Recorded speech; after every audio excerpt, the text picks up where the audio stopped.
wrestling, the South Yosemite Conference Championships. With me tonight are two staples, longtime fixtures in the Kern County wrestling scene. The first coach for many, many years at Golden Valley High School, we have Aaron Weary that is joining us tonight. That's going to provide his perspective. And alongside him, another good friend of mine that was at Foothill for a number of years as their head wrestling coach, CSUB alum, wrestling as well, called a number of broadcasts with both these guys around wrestling. We have Brad Holt joining us tonight. So as we get started, this is going to be an interesting broadcast that we're going to have tonight. We have three mats as our main man, Julian Wilson, is on the camera, and he's going to kind of navigate the different matches. We're going to try and get as many different matches as we possibly can, but we're going to focus on some of the state qualifiers, state placers, all that stuff too as well. Without further ado, enough of me. We'll get to the format, get to the matches real quickly. Aaron, we'll start with you. You've been around wrestling a long time, and we're coming into this year. Give me two guys, two girls that we should pay attention to tonight. I'm going to put you on the spot, but I know you've done your research and done your homework tonight. But who are someone that you have your eye out and looking at? You talked about earlier when we were doing our pre-broadcast meetings, you're looking right at the girls, the 101s, kind of going to go through that kind of dynamic group. Yeah, the 101 class for the girls is just nails. We've got a tremendous amount of talent in that bracket. You know, when you look at Delphin from Garces, she's been doing amazing all year long. All four girls are ranked in the section, and most of them are also ranked in the state. So it's a great opportunity for them to come here and make that last attempt to beat each other before going into the postseason. Guys, we've got a lot of great matches coming up. Unfortunately, due to whatever situation, some of our top guys in town are not here, but we do have some that are ready to go and going to do a fantastic job. I would watch the 152 class. We've got two state ranked kids, one ranked at number 12, Adrian Juarez from Highland, and then we have an honorable mention, Roscoe from Stockdale. So those are two weight classes to really keep an eye on tonight. That is the voice of Aaron Weary, longtime wrestling coach at Golden Valley High School. If you saw league championships in the South Yosemite League, a lot of times coming from Golden Valley under the leadership of Aaron Weary and his staff, so appreciate the insight. Brad Holt, forever the insider in the wrestling community across Kern County and just in wrestling in general. Brad, who are some people we should pay attention to, both in the guys and in the girls? Yeah, no, it's exciting to be here. I want to say thanks to having this in the Kern High School District for putting it on. Always a pleasure to work over here with Julian, work with Kyle, and longtime friend Aaron here. Aaron actually opened Golden Valley. It's one of the original coaches right there, so he got a lot of inside knowledge. I think I agree with a lot what Aaron's saying. And the girls' side, that 101 weight class is really going to be the premier weight. You have some tough girls. You have Esquivel from Tehachapi, her dad, former Porterville High School wrestler. I used to wrestle him back in high school. He was a state medalist, and then he's been working with his daughter there, so she's tough. Delphin, that's Mo Delphin's daughter, old college, my workout partner, my drill partner, Mo Delphin's daughter. She's a freshman. She's tough. And then obviously the Highland girl, Monet Cordero, she's really tough. So I think that's going to be some great matches right there at 101. And then there's a number of great matches with the girls. Looking over on the guys' side, I agree also that Adrian Juarez probably stands out for Highland, along with Silas Roscoe. I've also seen a couple of matches with Arvin at 106. Santana, he's tough. So him and the Frontier kid is going to be a good match too, I think. So, and then not to mention the Marquez's over there from Foothill, always a staple. Got to give my love out to Foothill High School, So. Yeah, I hear you, and I try to go the other way and make sure that we don't oversight any of our kids. But. All right, so I'm going to cut off you guys real quick. We're going to have the national anthem come on, and we're going to have a moment of silence while it's played.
And that was the playing of our national anthem.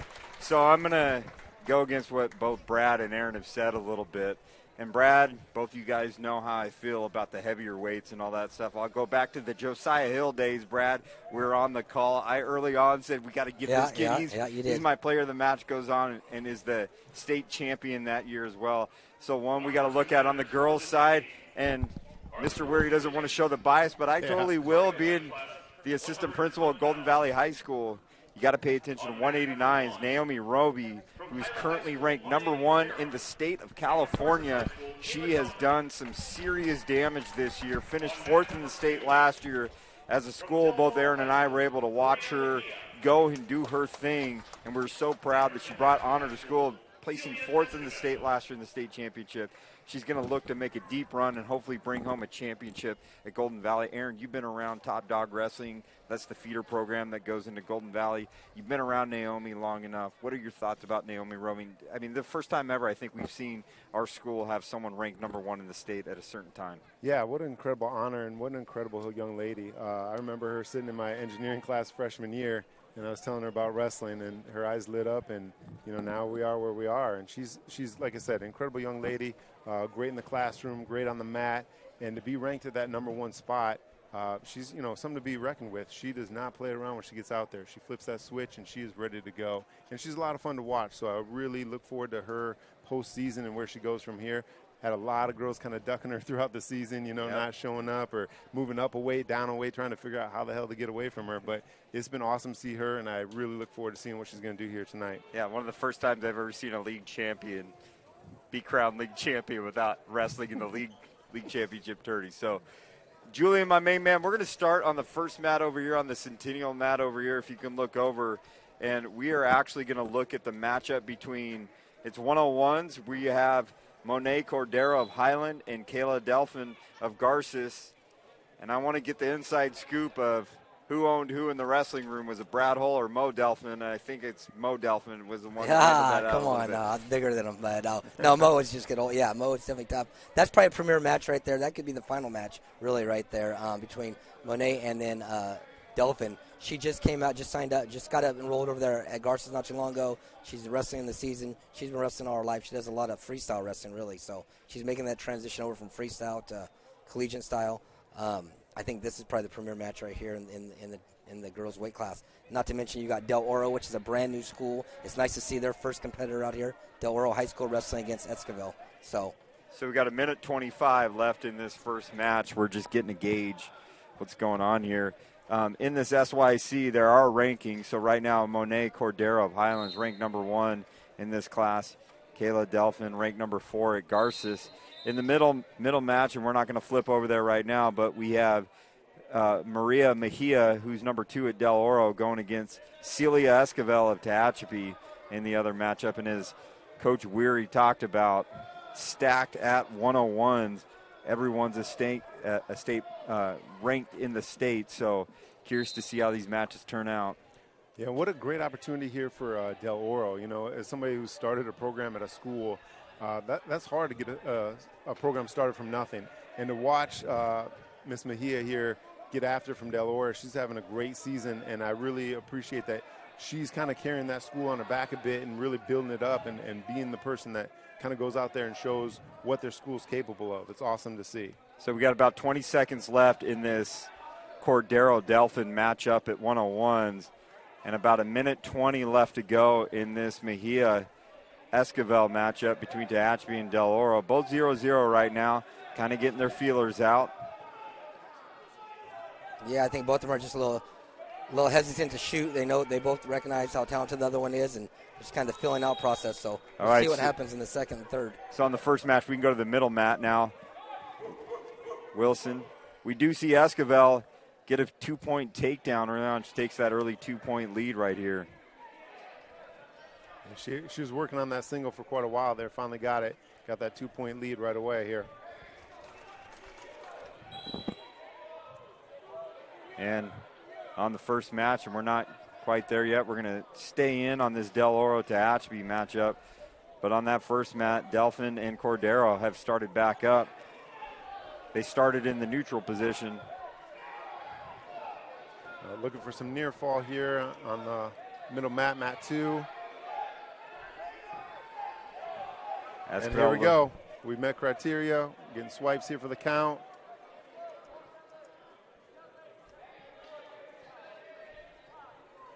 So what do we got to do right here to get that pin? If she makes the right adjustments here, she'll need to get off her knees and get her weight on top. She'll be fine here, but she already got her points for a near fall. Short time, probably not going to get the pin. Nope, time runs out. Didn't get the pin, and we're going to go to the first mat where we're going to pick up with Garces and Highland. Yeah, it looks like they picked neutral in the second round.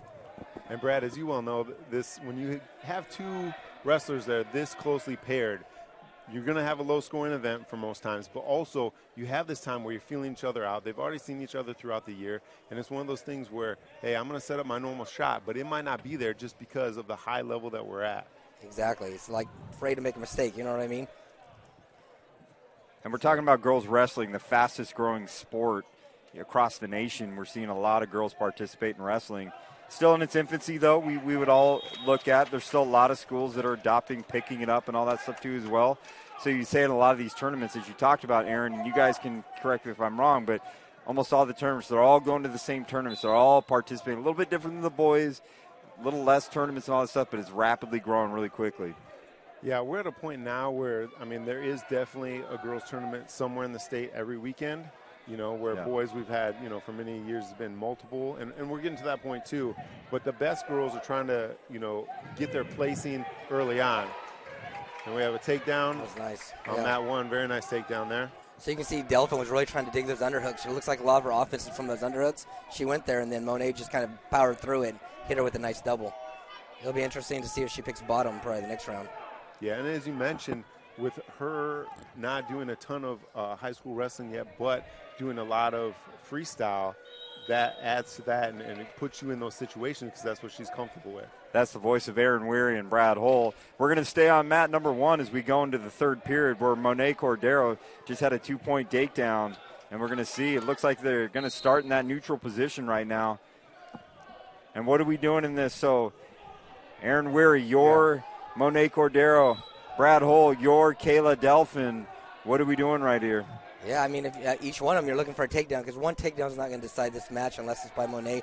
So Delphin's definitely going to go dig her underhooks, try to get a takedown. And if she does, Monet has to just get away and then, you know. So it's going to take 2 to win, really. Yeah. So you see a shot attempt there. Definitely need to make sure that they're light on their feet and getting these setups. A lot of our high school kids are so focused on trying to get that takedown. Sometimes they miss the setup part. And these ladies look like they're getting to it, but you know, minute 24 left. They don't have a lot of time left here to work. So 0-2 score. It's a close match like we predicted, but this next takedown will be very, very vital to the outcome of this match. Important to note, Celia Esquivel in the middle match. She did win by pin, and she will be going on to the finals. And we're waiting right now on this first mat to see if Kayla Delphin of Garces Memorial High School will take on Monet Cordero of Highland High School. We got about a minute remaining. Yeah, Kayla does a good job with her underhooks. Just it looks like she's not really hitting anything from there, and Monet just kind of driving through her on every one of those. You like to see Monet set up a shot and get some offense of her own, but if she's just going to keep taking what Kayla gives her, she's going to do those underhooks. Yeah, underhook's a great setup, but too many of our high school kids use that as a way to kind of hang on, and they're not using enough to really move the momentum. She started to there, but here we are back and just locked up in front of each other again. So 38 seconds left here. She's got to go. She's going to get this takedown.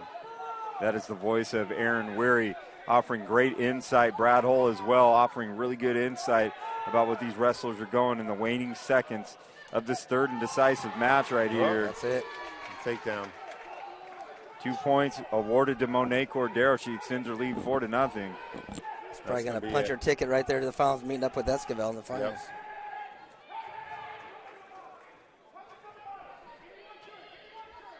And we're honing in on the final seconds, 5 seconds and counting.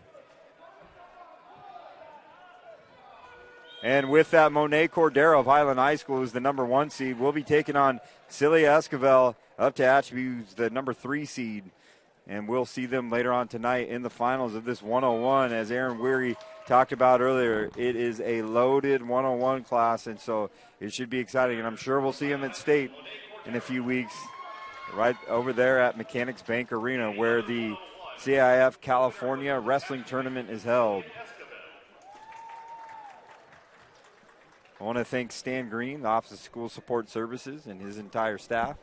They are the ones that have put this event together. Thank you to Tom Haskell at Centennial High School, former athletic director at Golden Valley High School, but he has given up his gym and got the mats out, and we're ready to go.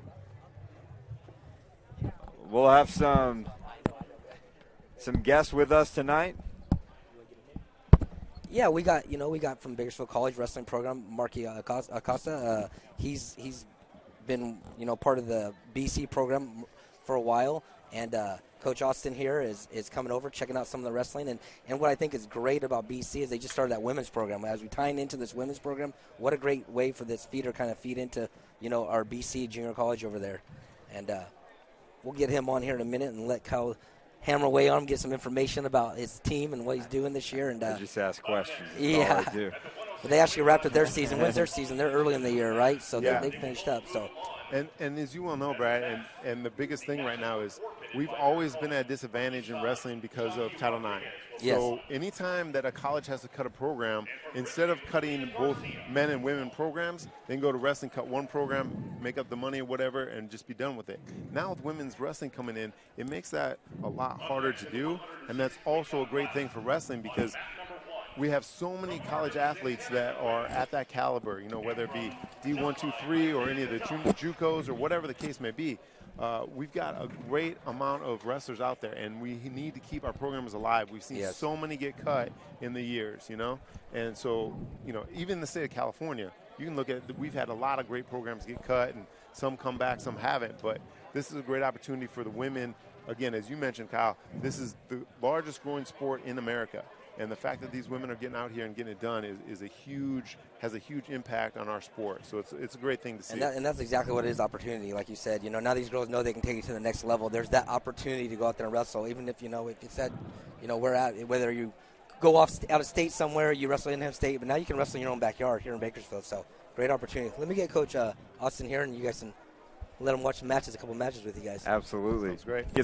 Get some better insight for sure. Oh, and just to let you know, today's some better insight. He came out here today. Daughter's birthday. He's giving up being there. Yeah, so we got to get him on the mic a little bit. We'll have him on here for a minute or so. Coach Austin, thank you for joining us tonight on this broadcast. First of all, I know you've been around the Kern County wrestling scene a little bit. What does an event like this mean for Kern County wrestling, for you as a coach that are looking at former Renegades coming to your program and all that stuff too as well? What do you like to see when you come to events like this? Oh, I enjoy coming to these events. Like you said, it's a wrestling community. Bakersfield and Kern County in general are rich in the wrestling endeavors. So coming back and seeing, guys that I was teammates with, guys that came through Bakersfield College and wrestled, man, it's awesome to see them. And then just getting able to see the local talent showcased around here. It's an excellent event, and we enjoy coming. Give us some insight over your year this year. I know, we see some local talent that comes to you. I'm at Golden Valley High School right now as an assistant principal with Aaron Weary, who's an art teacher out there. Nice, yeah. And I know Aaron. We got some Bulldogs that have come out your way too as well. Yeah. So give us a little insight of your season. I know it was early on this year and stuff like that, but give us a little insight of what you went through this year and what we can look forward to next year with Renegade Wrestling. Yeah. So this year we placed 6th as a team. We were probably projected at 8. We were scratching and clawing just to get to that 6th place spot. We came away with 2 finalists. James Juarez at 149. Whose brother is wrestling here tonight. Absolutely, yep. Yeah. Adrian's wrestling tonight. So we had another finalist in Corbin Hayes at heavyweight. Both of them had tough matches in the finals and ended up dropping those matches, but are All-Americans. Not to mention Luke Combs from Frontier High School. Yep. He's an All-American for us. We had 5 placers, and generally speaking, for us, that was a fairly good show, and we're always pushing. We're always pushing, trying to refill those spots and, get these guys peaking at the right time. But yeah, I mean that season, it's short, but it's packed full of wrestling. 4 months, but packed full of wrestling. That is the wonderful wisdom from our head coach at Bakersfield College, the Renegade Wrestling. We're going to be on the first mat right now, where right now we have Santana Ugueas from Arvin High School going against Isaiah Gonzalez of South High School in a nice, tough matchup between the South Yosemite Horizon League and South Yosemite Mountain Leagues. I'm sure these guys have seen each other time and time throughout this year, but we're looking at 106s right now. Yeah, Santana jumps out to an early lead here with a 2-0 with the takedown. They're in a scramble right now. Santana's a great wrestler. He's one of those guys who, he's wrestling 106, but he's a small for his weight class. He's not a guy that's cutting, a bunch of weight to get down there. I think when you look at his high school career coming up, I'm really excited to see where he's going to be at next year, especially if he puts a little muscle in, kind of, grows a little bit, fills out his frame. I think he's going to be really somebody to watch. That is the voice of Aaron Weary. As you mentioned, Santana Ugueas from Arvin High School takes the early 2-0 lead. We've got about 1:01 left in the first period here at the South Yosemite Conference Championships. Coach, what do you see so far in this 106 matchup? There's been some really good scramble positions. I think for top man to keep control, he's got to keep his feet moving, stay behind. He's doing a great job working that bar arm tilt, running his feet forward. He's looking strong. And Marky, as a former lower class wrestler, cutting that weight, lower weight class, not lower class, lower weight class. You know how important those scrambles are. Guys get in those situations, and their knowledge of where they are on the mat is so important. Santana Ugueas is taking a dominant position right now, and it's not looking too good for Isaiah Gonzalez. Yeah, right to his back, stepping over. He's got a good opportunity here if he can get the pin, but running out of time here with about 15 seconds left. Picked up the near fall, brings him up to a 7-0 lead. I'm used to seeing that 4 count. We're used to seeing that 4 count, 4 points for college. Yeah. So I'm wondering where the other points coming from. As we start the second period, Santana Ugueas takes that 7-0 lead. Oh, actually going to give him 7-1, going to give him a little escape. Oh, taking the point back. I'm just going off the scoreboard. Maybe I should start keeping score right here so I don't embarrass myself right now. As Marky well knows, sometimes table workers are not always up to speed on what may or may not be going on. Yeah, we have pretty dominant top control here. Nice to see a wide array of schools. We've already seen Highland, Garces, Tehachapi, Del Oro, Arvin, South. A lot of different schools to pull from, a lot of different wrestling talent, a lot of different people that are invested, as Coach said, in this wrestling community that we call Kern County. There are a lot of different people, and I'm sure up in Delano and different places, there's still wrestling that is aplenty in Kern County.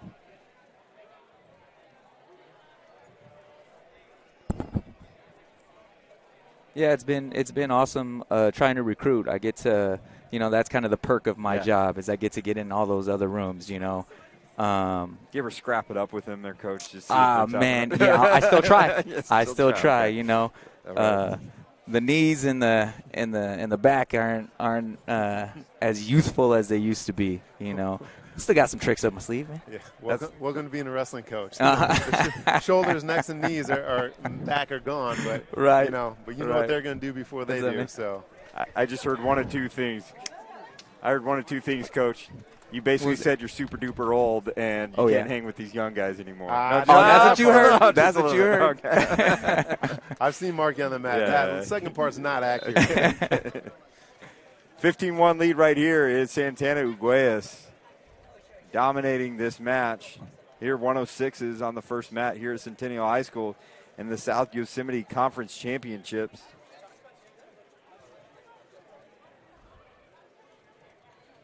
If you're Isaiah Gonzalez, you're just trying to hold on and maybe get a little reversal, see what we can do.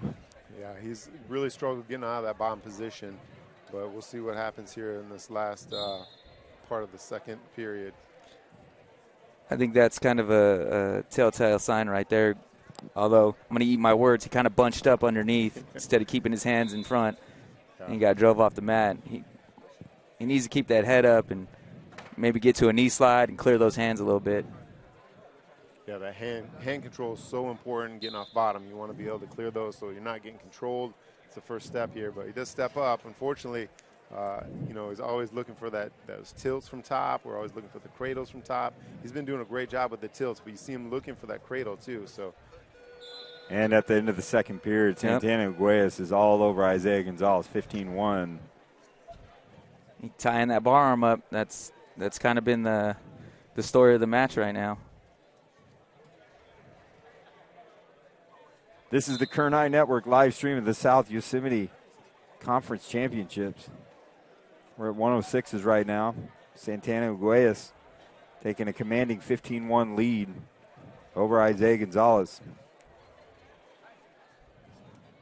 Gonzalez working from top, keeping the weight on, looking for a couple openings here. He's trying to make something happen, but might not be enough this late in the match. There you go. He's got a boot in. Looking for that. Far side half.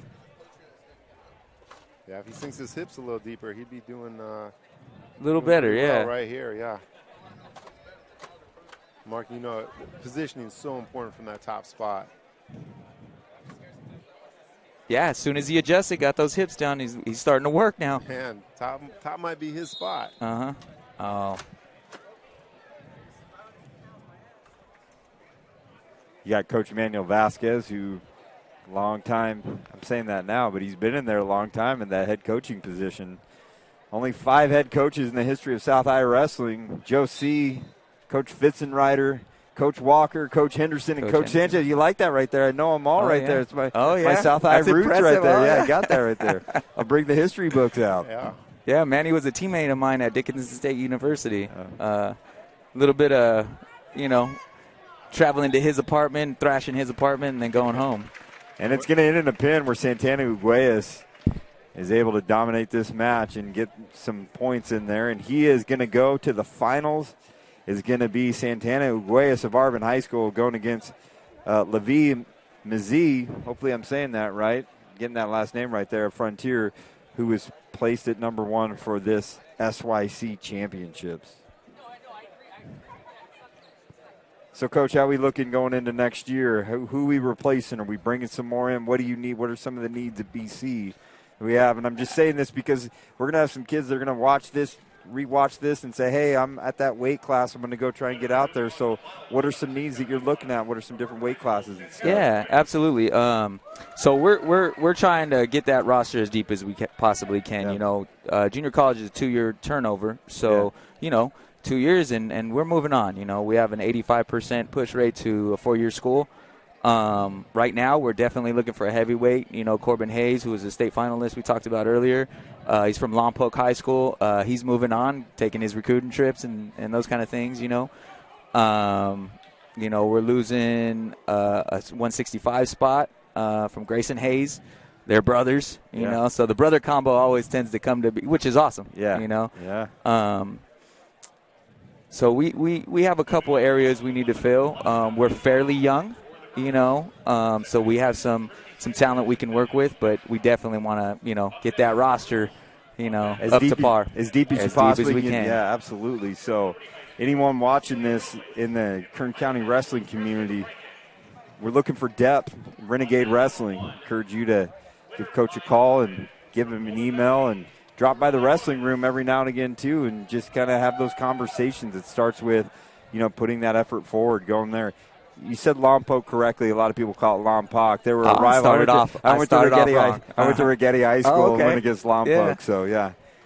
If we're looking for linebacker, O-line types, come hit up Coach, and we go from there, too, as well. So. Oh, yeah. One of my really good friends, Andrew Guzman, is right around Santa Maria High School. Yeah, absolutely. No Andrew Guzman. Heard the name.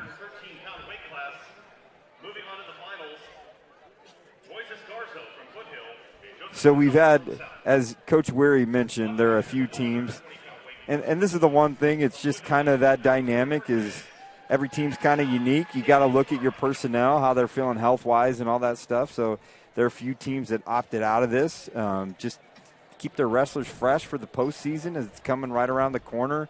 And we're looking at, Masters, and we're looking at Valley, we're looking at State, all that stuff coming up. So we understand, what I mean, that the need for people to stay maybe out of an event like this. It's so close. to the postseason. But so we've had a number of weight classes we're going to see go automatically straight through to the finals. But right here, we are going to go back to the girls wrestling, and I believe we're at 116s. And we are going to have Delia Robles from Liberty and Preston Rankin from Highland.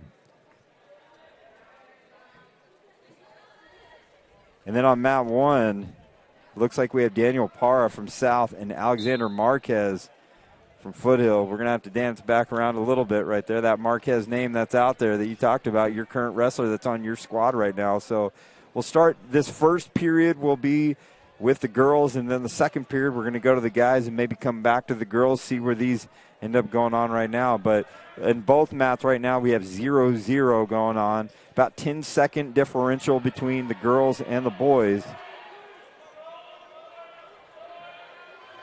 Got a shot attempt here for a takedown with the ladies on mat 2. Looks like they're about to be out of bounds. Yes, they are. Back to the middle. I think it was synchronized that way because both the boys and the girls went out of bounds at the same spot, I believe. So Delia Robles from Liberty High School and Preston Rankin from Highland High School. A nice aggressive match early on, and it's Robles with 2 early points. Yeah, she's looking right for that turn right now. She's not wasting any time. She's got that half in deep. She's in, yeah. And here we really go, good right position. to her back. Puts her hips down hard. Yep, there it is. There's the pin. And that is Delia Robles with the pin. Coach, we talked about this early on as we go into Julian. We can go over to mat 1. We talked about this early on. The rapidly growing girls wrestling that's really taken landscape. And I know that BC, you guys have started to put your imprint into the girls wrestling scene. Tell us a little bit about your insight about girls wrestling, what you're looking for as a coach, all that stuff kind of moving forward. Absolutely. So we the 3C2A just implemented women's wrestling as an emerging sport. We've recruited some women in there. The head coach has just taken over the program. Her name's Andrea Price. I'm helping out as, my technical term is liaison. But I'm an assistant Aaron coach. Wary called himself when we brought girls wrestling over to Golden Valley. Aaron Wary was the liaison, right? Yep. Is that right? Yep. Close enough. Close enough. But we just had our first data competition, which was actually a freestyle tournament. The girls are battling. We do have to kind of adjust because our 3C2A season will be folk style. Yeah. So coming out of high school, which is, it's got some good and bad elements to it. Coming out of high school, the women are used to wrestling folk style, So for the 3C2A, getting that 2 years underneath your belt for, the women's wrestling program, I think it's a seamless transition, So, but coming out of it, moving on to a 4-year, the rest of the nation, women's wrestling is freestyle. That's really interesting, Coach. You look at that. That's always been kind of the argument where, when we look at the Olympics being freestyle, and then we went back and forth as a wrestling community in the U.S. about should we be doing freestyle at the upper level? Should we be doing it, as a regular season in the high school even? There's a lot of arguments there, and I see both sides of it. What's your opinion on that? Oh, man, you're hitting me with the hard-hitting questions. I do have a bit of an opinion. I do think wrestling in general is wrestling. We can always teach good fundamental wrestling, whether it's folk style, freestyle, Greco. I do think at certain times transitioning, it doesn't necessarily help us on the world spectrum. On a world scale, it tends to, it's a bit of a jump. It's a bit of a transition, right? Which doesn't mean we can't do it because we have had some huge success. But I do think the rest of the world does it. It wouldn't be too bad for us to, continue to push freestyle. I love folk style wrestling. I mean, the top position and being able to get your valued points to turn somebody and those kind of things I think are imperative to staying competitive in folk style.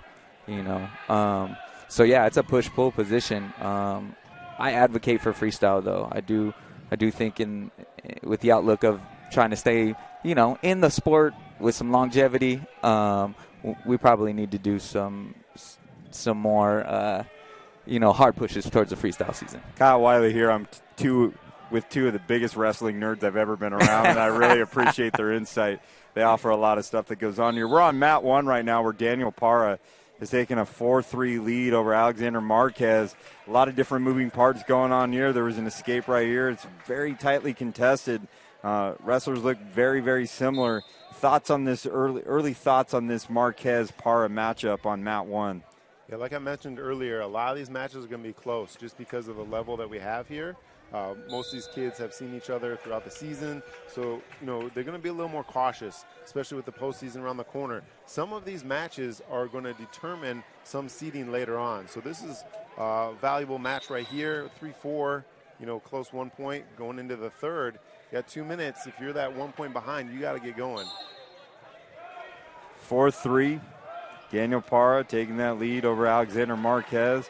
On the other two mats, looks like we're going at 121s all the way around for the girls. So we'll get to those at the conclusion of this match between Alexander Marquez of Foothill, Daniel Parra of South. Coach, I'd ask who you're going for, but I think you'd show bias to one of your current wrestlers right here. Would you? No, I don't know. Oh man, I got to stay bipartisan a little bit. We're still recruiting it. Yeah, I hear that. I hear that. Both Marquez and they've both been in the BC wrestling room over the summer. Yeah. We harking back to what Coach Weary just said. They see each other all the time. So they know each other's positions. They know what each other likes to go to. And right now it's a really close match, 4-4. Mat 2, we have a pin with the ladies. It's Vanessa Folkrog of Liberty High School with the pin, so she'll get the victory right here. We're still on mat 1 right now where Alexander Marquez and Daniel Parra are locked with 56 seconds left, 4-4. I was just corrected. I want to make sure I'm doing this right. This is mat 3. Sometimes you go left or right. Sometimes you go right to left, but we're going to do the best we can and go on there. You weren't wrong. In a normal setup, it's usually left to right. That would normally be mat 1, but I don't want people that are watching confused when they're looking at the camera. I am correct with the names. We have Alexander Marquez, Daniel Parra, 33 seconds left to go. This could go into overtime if we don't get a score here in the next 25 seconds. Oh. I think you forced that a little bit. You got to back out.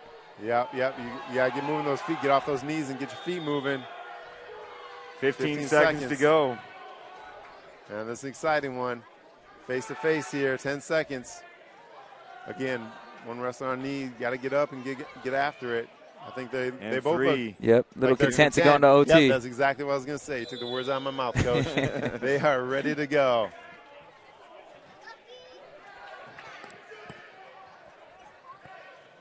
Again, we're at the South Yosemite Conference Championships. On mat 3, the camera is looking at Alexander Marquez and Daniel Parra. That has just gone into overtime. I imagine there's a sudden death component that goes on this. One attempt on a shot, backed out, nothing yet. I think Marquez has got to close the gap. Yeah. Parra's kind of content to wrestle from that space. Yeah, get in that pocket, get you set up, and get after that takedown. Looking for some misdirection there, but nothing yet. 22 seconds left. And out of bounds, 20 seconds left to go. Still deadlock, 4-4. Exciting matchup. It looks like we got a pin over here at the 121. It is Elisa Velasco Garcia with the pin.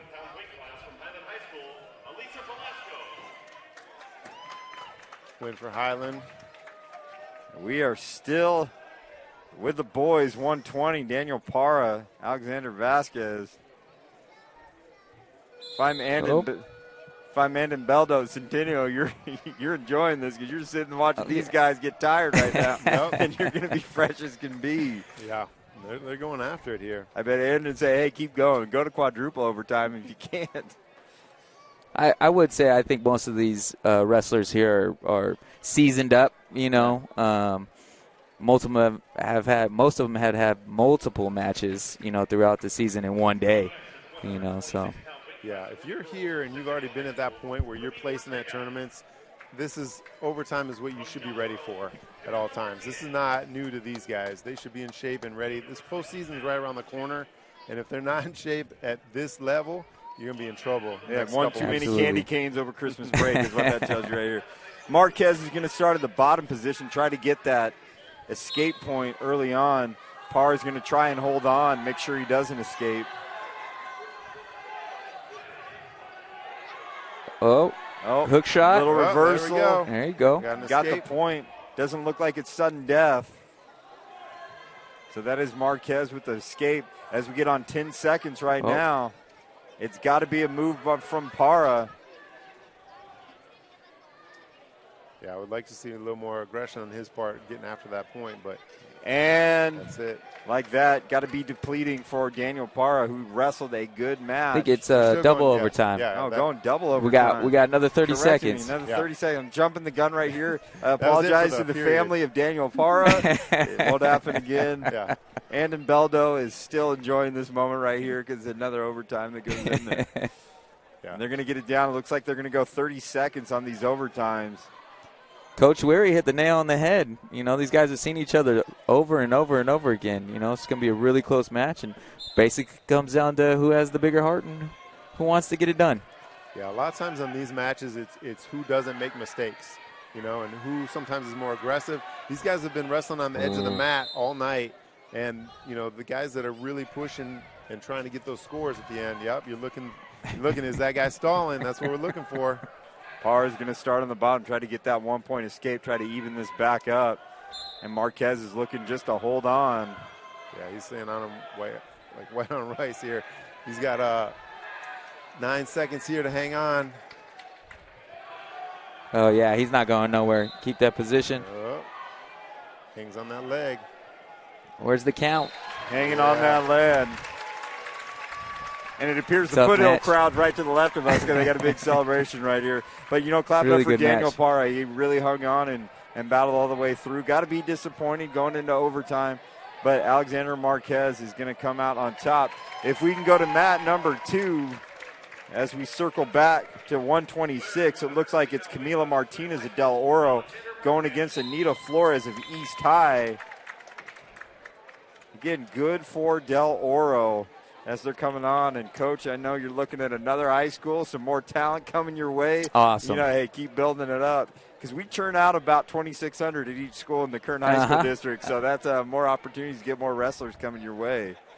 And the district, the city keeps growing. Keeps growing. Not slowing down anytime soon. I do want to give a shout-out to Coach Weary. We haven't got to talk it's been a minute. we haven't got to talk since Jonathan Hunter came through our room. Yeah. Okay. Jonathan Hunter was a 2-time 3C2A state champion for us in 2019 and 2021. So he did an excellent job. He's that man is going to be hard to replace. Held the pin record for the 2021 season. Cradle monster. Yeah. That's all due to Coach Weary. Yeah, I appreciate that. Yeah, that was something, especially coming out of Iowa. Cradles were my thing, and we hammered him hard, and he's one of those guys that just jumped on it, man. And I've seen him cradle kids that thought they'd never get pinned in their life, and for some of them never got pinned in the season until they ran against him. So, yeah, no, I appreciate it. He's a fun kid to watch at all levels. So I want to make a correction. That's Ruby Ortega of Centennial High School is going up against Camila Martinez. I want to make sure we have the right in there. And it is going to be Ruby Ortega walking away with the pin, 126 pounds.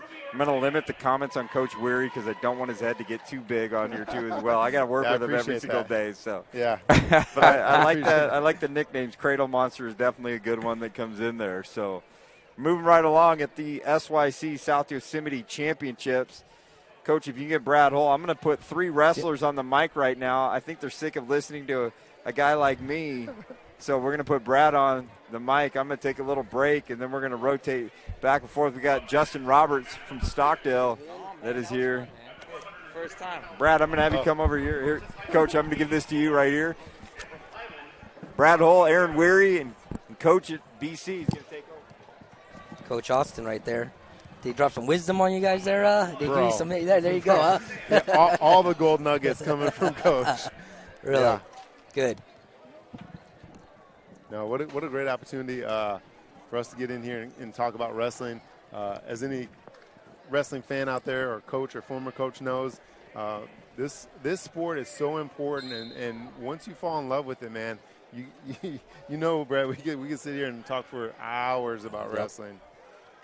I mean, how exciting is this? You get to win a guitar, you know what I mean? Like, I don't know if you guys touched on that a minute ago, but when do you ever get a chance to win a guitar?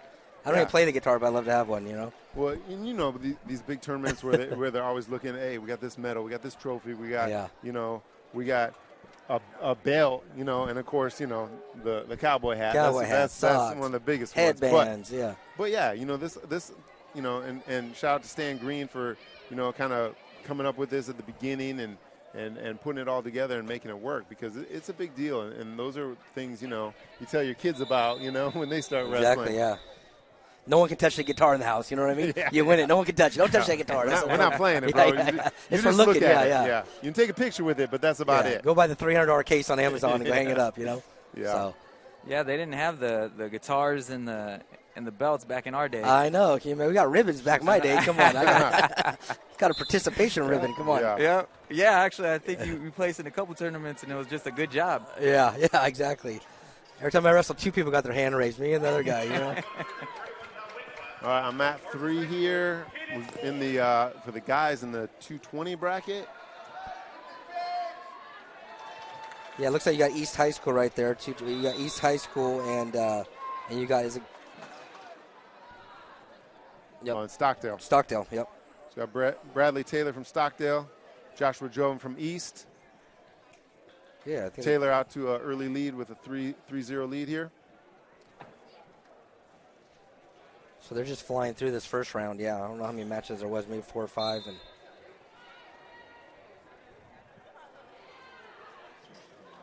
And then for the ladies, we just missed 131. What's going on? Cadence Boyd just with a pin, I believe, from Garces. Cadence Boyd right there was in the middle mat, and she punched her ticket to the finals. Fantastic.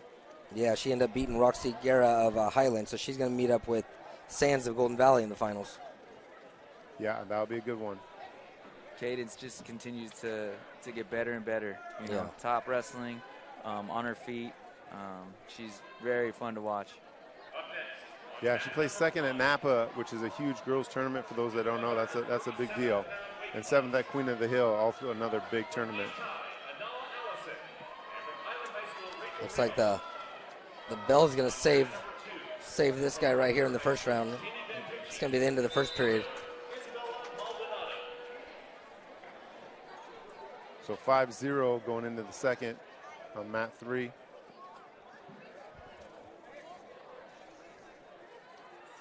Oh, Bradley Taylor, 5-0, huh?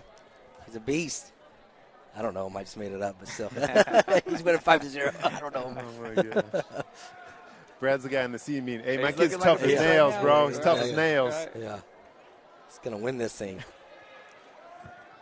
I don't even know who's wrestling in the finals if he does win. Let's see. How about the guys that are getting guitars with only one guy in the weight class, huh? How about that one? All you got to do is weigh in. I love that. I don't. That's my kind of bracket right there, you know what I mean? Yeah. There's Bradley. I'm telling you, it's the name. Yeah, right. Here it goes. That's it. Right to his back, and that's all she wrote on mat 3. So Bradley's going to meet up with, who's he going to meet up with then?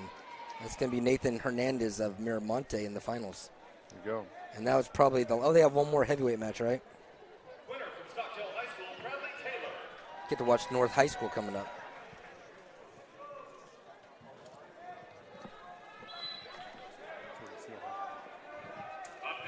We had kind of talked earlier about this tournament and maybe some teams kind of opting out and saving their wrestlers and those kind of things. And we've been in that position many a times, so I do understand it.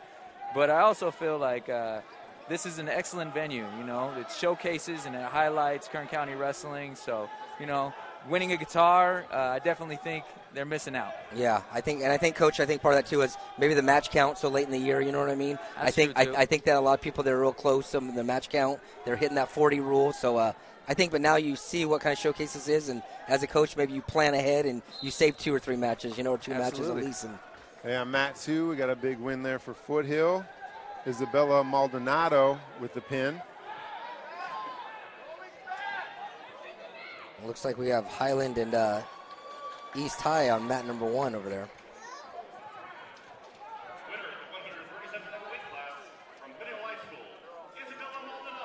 That's Rachel Ramos and Anella Allison, I think.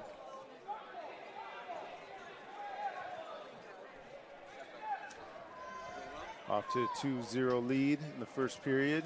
That might be it right there. Right Let's to see. the back, yeah. If she can hang on here and put the pressure on. She's got 37 seconds, and there it is. And there goes those heavyweights over there, North High School.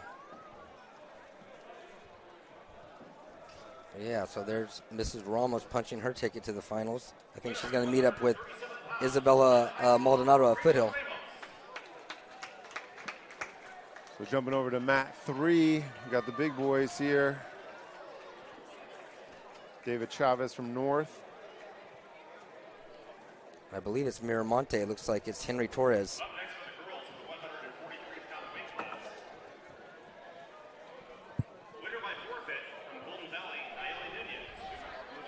He's running that. Looks like if he can just get his chest underneath, he's going to be able to get him over. He got plenty of time left. Yeah, that 2-0 lead, he's on top, and he's putting the pressure on. He had Bailed on that, but let's see if he goes this half, see what happens here. Yeah, he has that power half. If he can just lift that arm up a little bit, he's going to be able to take him over. All right, Coach. I'm going to keep Brad up here, but, Coach, I know you got your daughter's birthday, right? Oh, absolutely, going on right now. Man. Yeah. I just want to shake your hand right now. I appreciate you coming out here, being a part of this, and we'll keep that going. I know you'd be out here all day, and I know your wife would probably kill you a little bit if you miss out on your daughter's birthday. You guys already got me, man. Yeah, we already got you right there. You guys got me out here. 100% appreciate the time.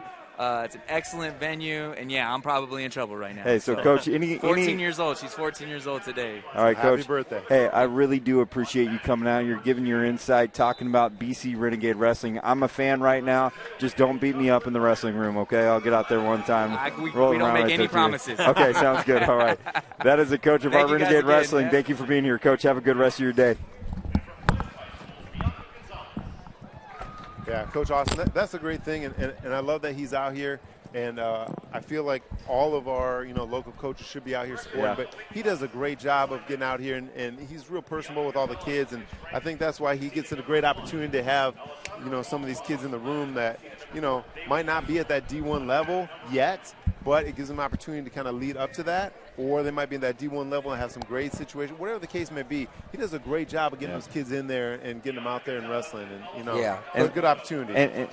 And if I would have said anything, he'd be here all broadcast. All right. So, he's loving it. Like, hey, he's loving it. Yeah. Hey, you could tell right there. But I was like, I got my kid's birthday coming up on Friday, so I got to make sure it's like, hey, we got to take care of that. He did tell me the other day when we reached out to him, I said, hey, you think you can come out? And he's like, well, I got to ask the wife first. That. I was like, of course, bro, come on. Yeah. He's like, this is my kid's birthday. But you can tell he just loves it. He's a student of the sport. He wrestled himself. He had a lot of success. He also has really been doing great things at BC, and I'm sure you guys talked a little bit about that with him. But he's really got that program moving in the right direction. And I think with the addition of the girls, it's just going to be phenomenal for the city of Bakersfield. So that is the voice of Brad Hull, assistant principal at Highland High School, former Foothill High School wrestling coach for about 40 or 50 years. Yeah, he is about coaches, 102. Right.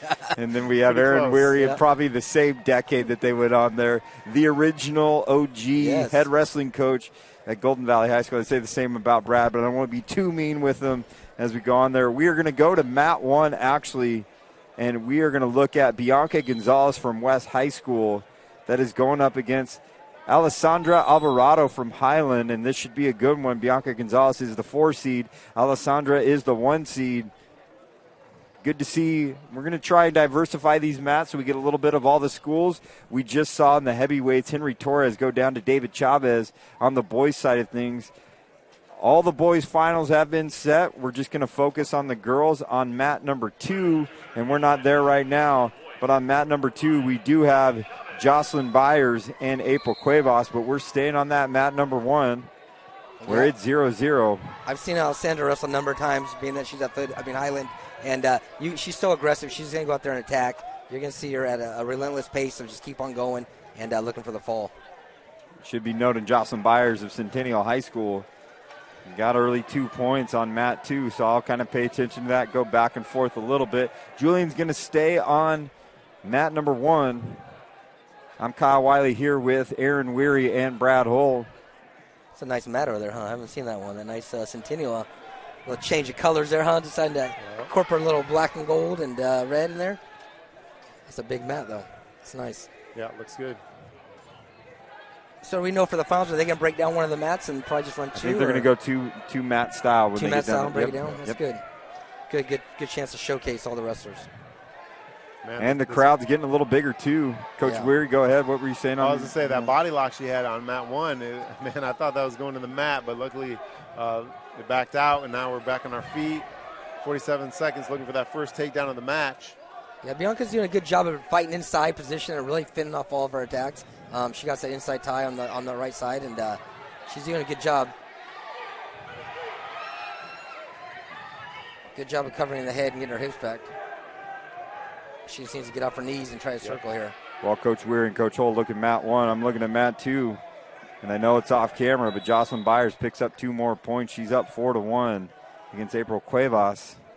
Still 0-0 on mat 1, though, between Bianca Gonzalez and Alessandra Alvarado from Highland High School. First time we've seen a West High wrestler come out here. It's nice to see every school get represented within the Kern High School district and beyond. We've seen Garces and Tehachapi be involved in this as well.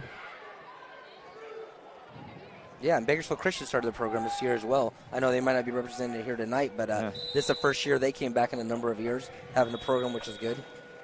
So both mats in the first period, and we're going to pick up in the second period. I think they got the clock wrong. There you go, 2 minutes on that one. Yeah. Going neutral to start the second period on mat 1. You know, Brad, you are right. At 1:43, we did have Bella Thomas of Bakersfield Christian become there you go. the South Yosemite Valley League champion. So, yeah, do have some talent coming in all over Bakersfield. You know, Brad, I know you coach the boys, but as a boys and girls coach for me, you notice this year where the girls are not wearing the old school hair caps, which, you know, has kept kind of things moving. We're not stopping every couple minutes to, you know, adjust those and whatever. So that's an interesting rule change that we're seeing here. You know, pre-COVID, there's a different situation, but. Yeah, those head covers would always take a little time. There's a nice little hip toss by. Right to her back. Yeah, by Alvarado. It looks like she has her in trouble. Bianca in trouble with about a minute left. She's able to roll off her back. Alessandra Alvarado with another 3-point near fall. Extended her lead just like that in a matter of seconds, up 5-0. And Coach Hall, I know you always did a great job of coaching your guys about, you know, wrestling on the edge of the mat. And that's super important here in this match where, you know, she was on her backs, still fighting off, and now at least got an opportunity here. Yeah, it's a tale of two positions. I mean, obviously, if you're the bottom person, if you're Bianca, you definitely want to get off the mat and get a fresh start so you can start on your base and work your way up. And then the exact opposite, if you're, you know, Alessandra, where you want to use that and make sure she doesn't get out of bounds and try to fight, keep her in bounds. So it's kind of always the battle of what position you're in, whether you're on top or bottom, and using that to your advantage. It's all about position, and it's all about situational wrestling. A lot of wrestling happened tonight. South Yosemite Conference Championships. A lot of athletic directors, a lot of coaches, a lot of people in the greater wrestling and Bakersfield community coming out to support this wonderful event tonight. Yeah, it's a nice crowd tonight. I'm glad to see as much wrestling as it happens all the time in Bakersfield. We have so many schools involved. It's great to see all the fans come out and support these young people.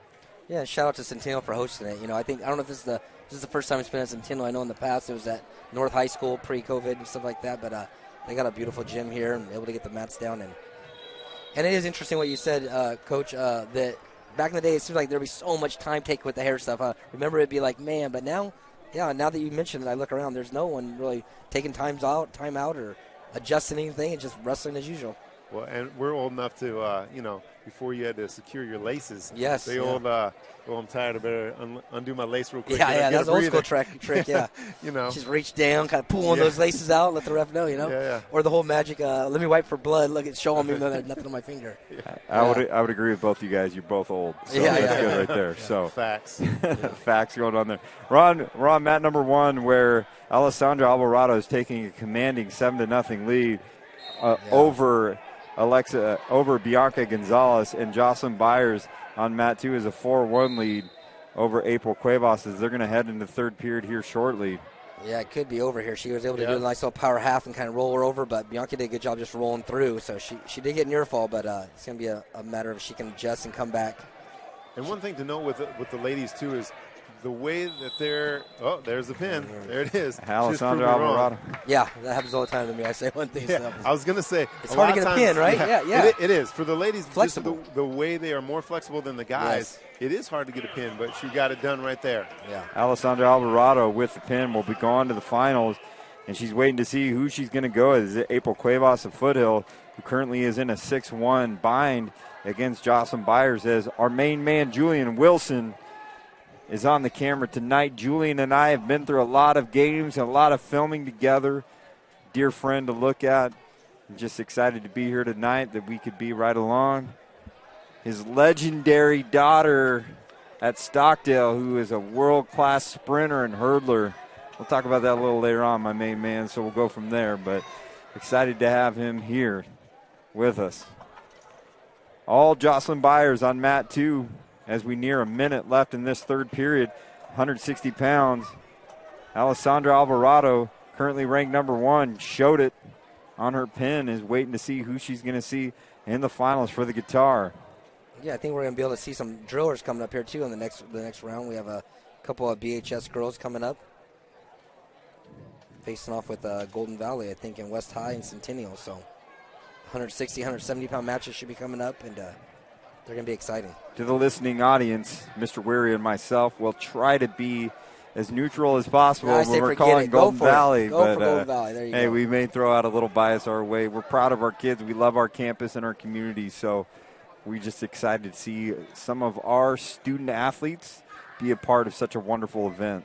Bulldog strong, huh? Is that what you guys are? Bulldog strong. Every time, every day. There you go.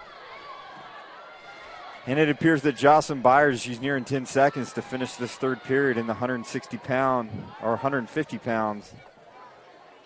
Yeah, April Cuevas is doing a good job of not getting turned. She's fighting off every attack that Byers is throwing at her from top, and she didn't get turned, but she got taken down a couple times. But she put up a good match. It was a good, well fought match with her, and Byers is going to actually move on to the finals. So in 150 pounds, we are going to see the top two, Alessandra Alvarado and Jocelyn Byers, compete for that guitar. And we're moving on. We're going to stick with the girls. It's going to be 160 pounds. We're probably going to have two mats going on here. Alexander Castro, Golden Valley, will go against Centennial, Joanna Liberal. They just went against each other not too long ago at senior night at Golden Valley High School, where Liberal came up victorious over Alexander Castro. And then we are going to see Alexa Gomez and Sarah Sandoval, mat number 2.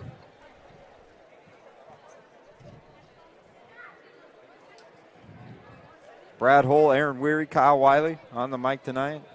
Great listening to our head wrestling coach at Bakersfield College. Thank you, Brad, for bringing them out, giving us insight.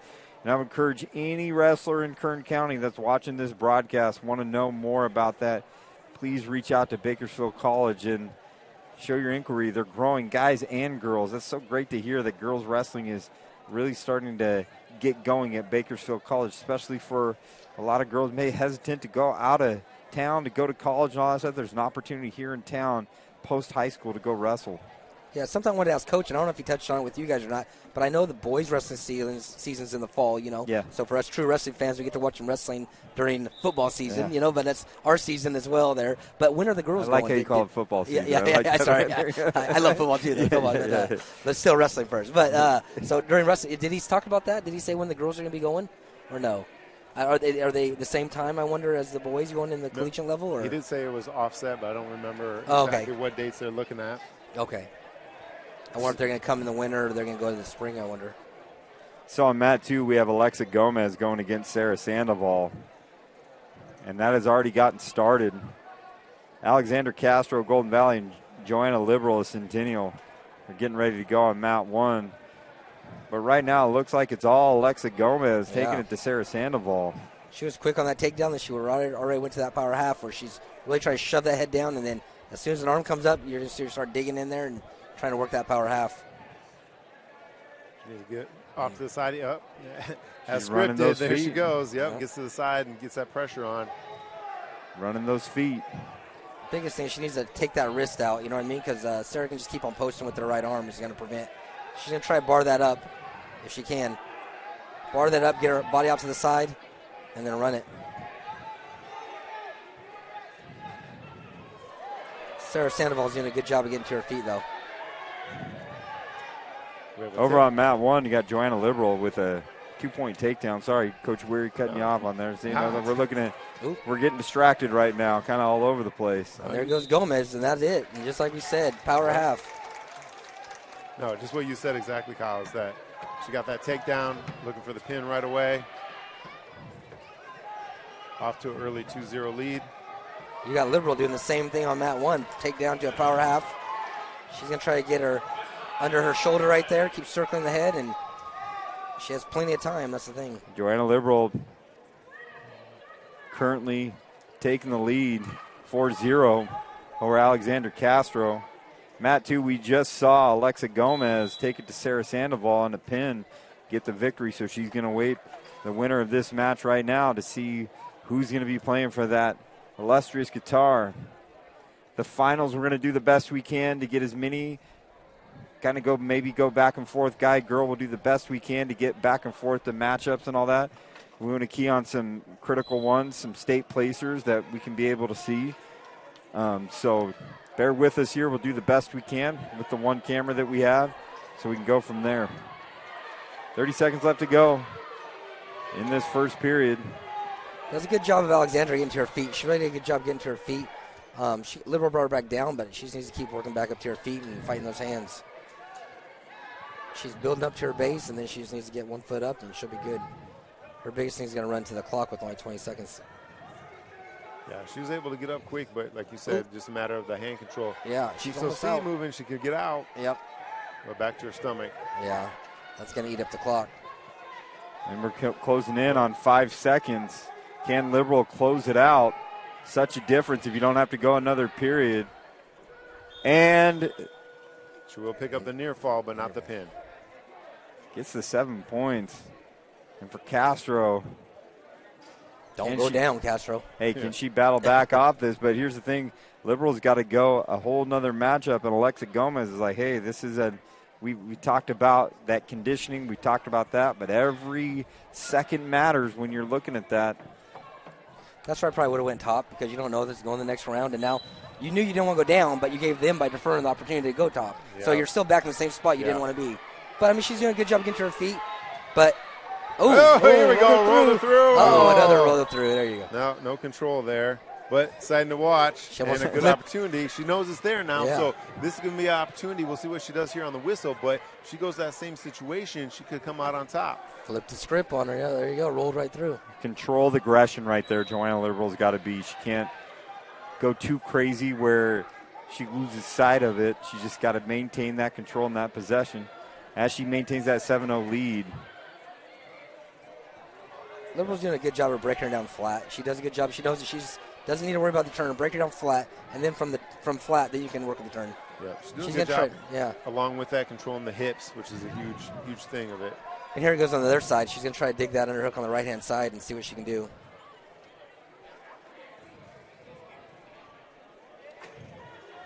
She's got a cradle opportunity there if she looks for it.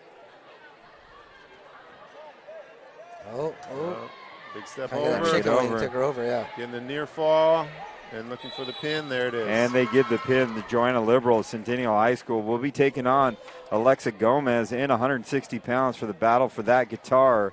As we go to 170 pounds, We are going to have 2 mats again. See, that's where I would have tried went top. You know what I mean? Like, Absolutely. Just try to get your licks in. I'm not saying you could have done anything, but still, Give put yourself an in a opportunity. position that you haven't been getting dominated in. Yeah, but great match by Liberal.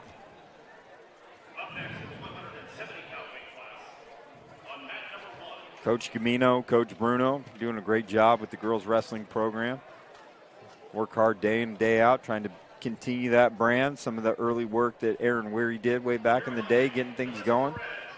Well, and to go back to what Coach Austin said about the girls, when I started the program for the girls at Golden Valley, one of those things was I was getting calls from colleges just looking to fill lineups. They had new programs, and I would get calls, hey, Coach, you got some girls? Yeah, absolutely. Are they any good? Coaches didn't really. They just need to fill bodies to get those teams started and get to where they are now. Now, of course, they're getting the best girls in the nation and doing a great job of raising women's wrestling up. But yeah, early on is make sure you get a girl in that weight class. And what a great opportunity for our young ladies to go to school and get a scholarship. We have so many girls that went from Golden Valley on to college and getting it paid for. That's the greatest opportunity you can have. Getting that college education, or doing something you enjoy. The opportunity's there. The opportunity's there for all these girls. 2 legends of Kern County Wrestling, Aaron Weary and Brad Hull. I'm going to give you a different celebratory name throughout the course of this every time we say, but I do appreciate the insight. We're on mat 2 right now that we're looking at 170 pounds. We have Alondra Martinez with Iris Medina of BHS against West High. On mat 1, we have Julissa Perez of Miramonte going against Addison Rodriguez of Centennial. So we got, again, I really like this a lot, the diversity, and just like that, Julissa Martinez. Big headlock. Yep. Yeah, put it right to her Getting back. down there, displaying some athleticism at 170 pounds. And I like that one on She's mat 2. trying Both those girls are very physical, and they're going after each other, which you like to see for West High and the BHS girl. And I know we're watching mat 2 right now on the camera, but Julissa Perez and Miramonte is trying to hold on for the pin, and she does get it, and she'll be going on to the finals. Is going to go back to mat number 2, where we have Alondra Martinez of West High and Iris Medina.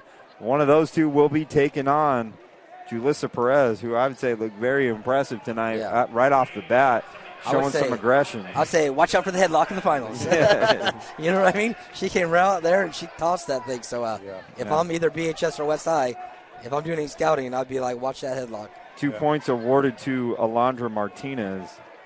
She wasted no time getting that takedown right to that pin. She knew what she wanted and she got it. Good control of the ankle here on mat 2. Whoa. So she's going to put herself in a bad position. But She's stuck on that ankle. Yeah. She got her leg trap right there, but she's really trying to just muscle her over. I think she's she's gonna give up 2 right there. 2 reversal. Now we tied it up 2-2. Last seconds of the first period. It is Alondra Martinez and Iris Medina tied 2-2. Miss Medina from BHS, Martinez from West. Brad, I'm going to talk to you in a second. We're looking at high school. We've done a number of high school. Brad, you and I had an experience in January where we were able to watch Cal State Bakersfield go against the University of Michigan, do the live stream broadcast there. The top of the top, and then we're here at high school, but we have a number of kids in Kern County that can rise to that level to get to those next levels. And I know CSUB, we talked with the coaches there and all that. They're excited about the local talent they could possibly bring in there. Albert Urias of Ridgeview High School, all these guys that we've kind of seen in broadcast as we are seeing Alondra Martinez. She needs to get off her knees a little bit, put a little bit more weight, and then she's going to get that pin right here. There it is. It's going to be a good matchup between her and the Miramonte girl here in the finals. Yeah, it'll be exciting to watch. So we are going to have Alondra Martinez and Julissa Perez will be in the 170-pound. Coach Weary, Coach Hull, you guys have been around wrestling a long time. You've seen that. What's the status of the sport right now? Where are we looking at? I know we talked about the explosion of girls' sports. Still very popular all up and down the central section in particular. You got to say the central section is the cream of the crop of wrestling in California. Yeah, a lot of tough kids out here. Hey, and the great opportunity we have in Bakersfield of, hosting the state tournament here, you're going to see all that talent. You're going to see all the, parents and supporters, and, we fill up that arena pretty well every year, and that goes to show how popular wrestling still is. And like you said, with the girls coming on, that makes a huge difference. That, we're just doubling how many kids are involved, and therefore doubling the fans. It's a great opportunity, and we have so many kids that are out here in Kern County doing it and showing how tough the Central section is. Yeah, I think another phenomenon we've talked about in past broadcasts we've looked at, it's kind of coincidental, the growth of UFC. We also see the growth of wrestling, too, because a lot of the best UFC guys are what? Good wrestlers, good takedown, good on the ground and all that stuff. So it just provides for a good foundation, or a good base for all UFC, the mixed martial arts, really. I mean, when you get that wrestling, because wrestling takes so many years to really get a good feel for, But once you get that, then you can start implementing the boxing and the kickboxing and the jiu-jitsu. But it's a great foundation for all kids, no matter what you decide to get into. Yeah, and you see how many of the, you go down the weight classes and who has the belt and what their background is. And, wrestling has been very successful. And that's a big thing, too, because for so many years we never had, quote-unquote, a pro level to go to, Our thing was always high school, college, and then if you're in that top, however many, 10%, you go on to the Olympics. But that was it. You were not making money from wrestling, as opposed to, like a soccer or basketball or football where, they have the NBA and NFL and so on. So it's a great opportunity for our young people to kind of find that next level where they can get paid to do something they love. Absolutely. Voice of Aaron Weary, Brad Hull. On mat number 1, it looks like we have Graciela Lemus of East High going against Gianna Chavez of Ridgeview. And quick takedown by Gianna. Yeah, she got on that single. Just kind of. Are they going to give her points? They can call her out of bounds. Yeah. Gianna is an honorable mention in the section, so she's been doing some good things throughout the season. I will say whoever is the winner right here has got to go against number 1, Naomi Roby at State. So that's going to be a tall tale to look at. Yeah. Thought she had the takedown, but they must have called it out of bounds. So. Called her out of bounds. 1 minute to go in this first period. Graciela Lemus of East going against Gianna Chavez. It looks like we're going to have another mat going as well. I thought that was the last one, but maybe they have a late entry here. Late entry from Centennial High School. There you go. Hopefully we have a name, but it looks like it's going to be Brianna Alvarado. From Highland.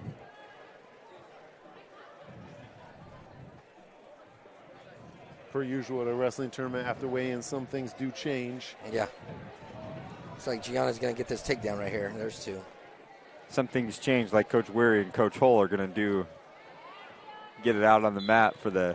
What are you guys at now? I don't want to say weights over there. Jeez, I'd be heavyweight now. Come on. Yeah, I don't think we're in the same weight class. I'm heavyweight now. Come on.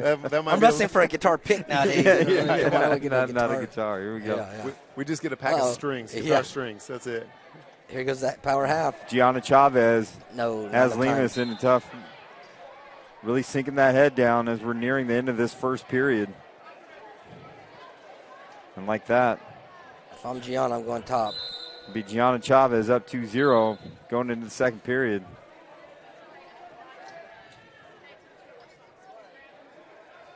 Top. Do it. No, don't defer. Defer.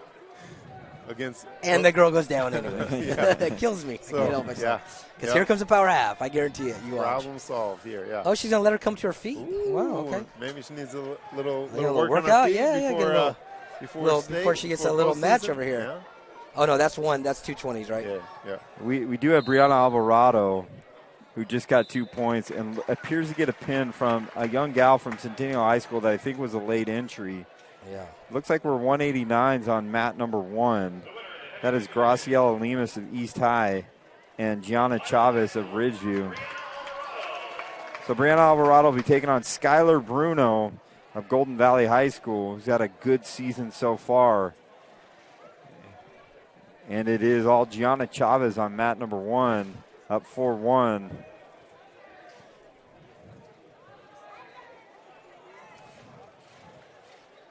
Yeah, just like Coach Hall called, looking for that power half. She's working the head pretty well. Found an opening. Here we go. She's going to walk that head. Elbow up and right to it. And that's going to be all she wrote, I think. Gianna Chavez dominates, and they're going to call the pin. So the mat tape is getting pulled out from mat number 2. As Gianna Chavez takes the win on mat number 1. We're going to go down to 2 mats. And so they just wrestled the final match, right? They're not doing the other semifinal ones or anything like that? Yeah, okay. We're going straight to the finals right here. It's all about the guitar now. It's all about the guitar. Baby. There you go. If you didn't get that win first round, you're out of here. Yeah. A requirement when you get the guitar is you got to play Dwight Yoakam Streets of Bakersfield. There you go. They kind of start everything off. Or any Merle Haggard song or Buck Owens song, you can get on there. But we're going to get started here in just a second. Brad, Aaron, continue to talk about some of the matchups we may see later on and kind of go from there. I got to talk with my main man, Julian. Yeah, one thing I want to touch on real quick before we get into that is, we're looking at next week. We're hosting at Golden Valley the guys and girls. Oh, really? Yeah, we're kind of in a weird situation where it's going to be at Golden Valley for the guys, but Centennial's hosting. They apparently were supposed to go here, but they scheduled their winter formal on the same day. So they're going to be in a situation where they're hosting at our school, but what a great opportunity to be in town. You guys, Brad, you know how it is. Yeah. You make that 2-hour trip, whatever direction to, Clovis or wherever, and we're going to make other people drive. Exactly. All right. Exactly. So with that, I'm sleep going in our own beds. I'm gonna cut us off. We're gonna go to a little commercial break right now. There's some obligatory commercials we got to share on the Kern High Network. And with that, Aaron Weary, Brad Hull, and Kyle Wiley will be back on the mic in just a few minutes.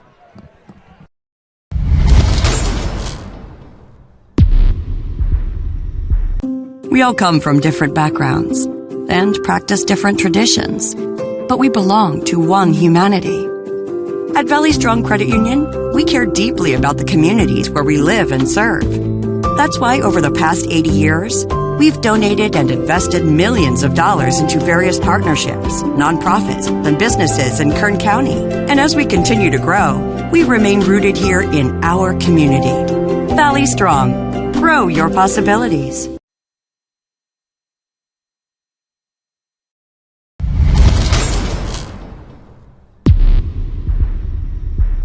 We all come from different backgrounds and practice different traditions, but we belong to one humanity. At Valley Strong Credit Union, we care deeply about the communities where we live and serve. That's why over the past 80 years, we've donated and invested millions of dollars into various partnerships, nonprofits, and businesses in Kern County. And as we continue to grow, we remain rooted here in our community. Valley Strong. Grow your possibilities.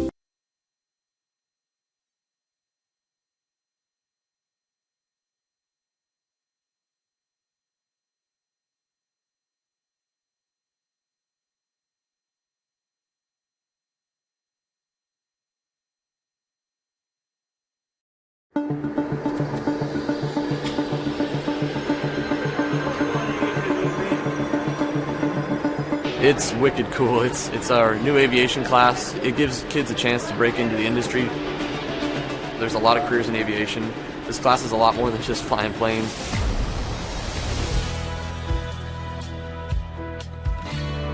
We've learned so much already.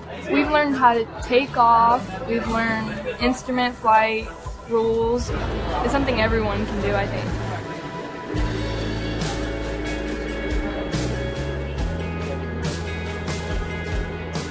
Good. And you see, remember that horizon?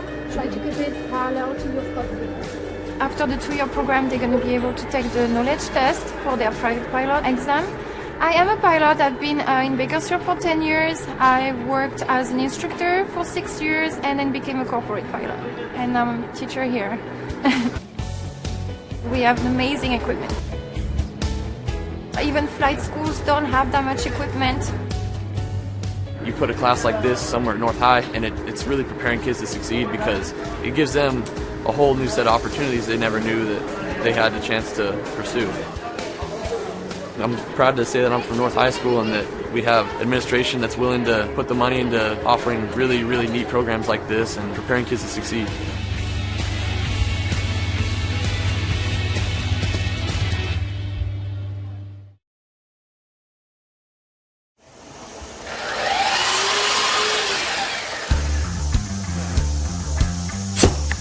lot of more hands-on activity, a lot more about woodworking and what to do, how to make a career for myself.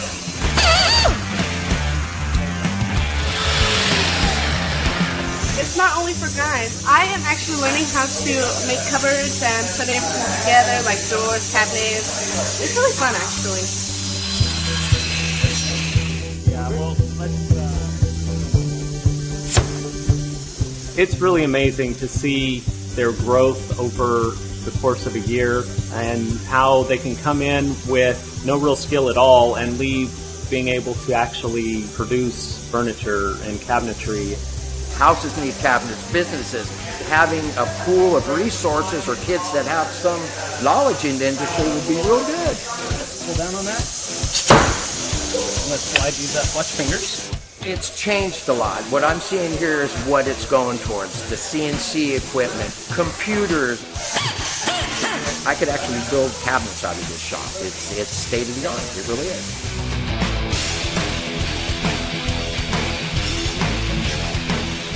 I am constantly looking for students that have been through these programs. It's always nice to have a person that has some experience. It's a lot easier to train.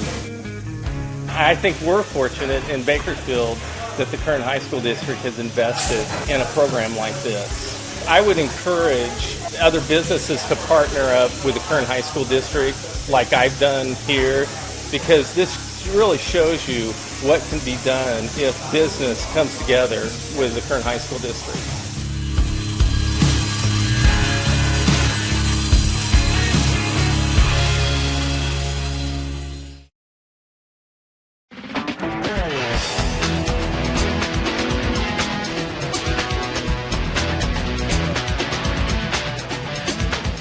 This is where we're going to train the kids to actually get jobs in the industry. We're going to give them the basic tools that they need, also the skills that they need to understand where they fit into the industry. All the animated things, because we have everything that we need in the scenes. They are learning the principles of animation, Photoshop. They're learning how to animate in 2D and 3D. And when you swap to that shape, then you're just going to drag these over here. The storyboard aspect of creating basically the skeleton of the story, and then just sort of directing people in my vision of what I want in the story. And it's also giving me the advantage of Mr. Plord, since he's worked at so many companies, being able to put it in my resume and be like, this is the art direction I've received.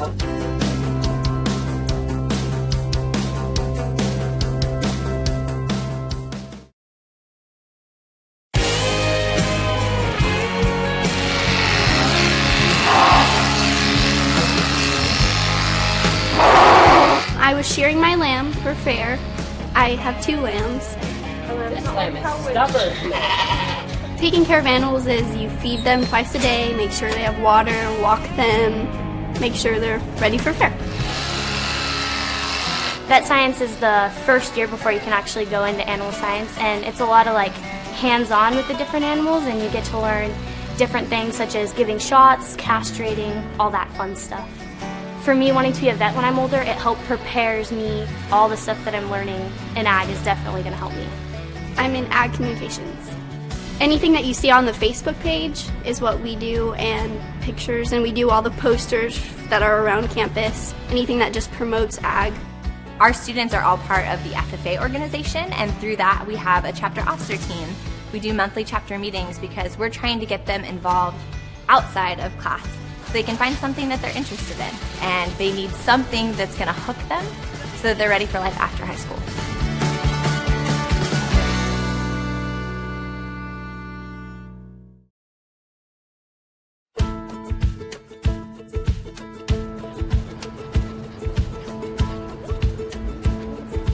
In animal care, the students learn a variety of things, whether it's tools or terms. In the veterinary field, they learn about the skeletal systems, the animal nutrition, the housing, how to properly care for them. They also have the opportunity in the spring to actually go work at a veterinary hospital or at an animal shelter or a grooming salon.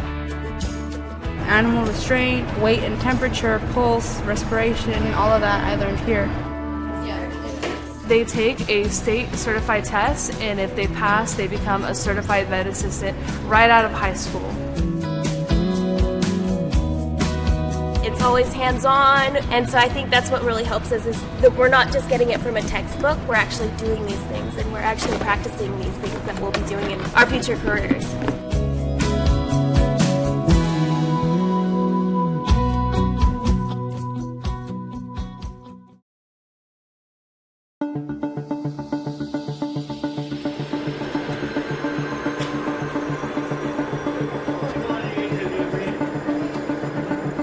It's wicked cool. It's our new aviation class. It gives kids a chance to break into the industry. There's a lot of careers in aviation. This class is a lot more than just flying planes.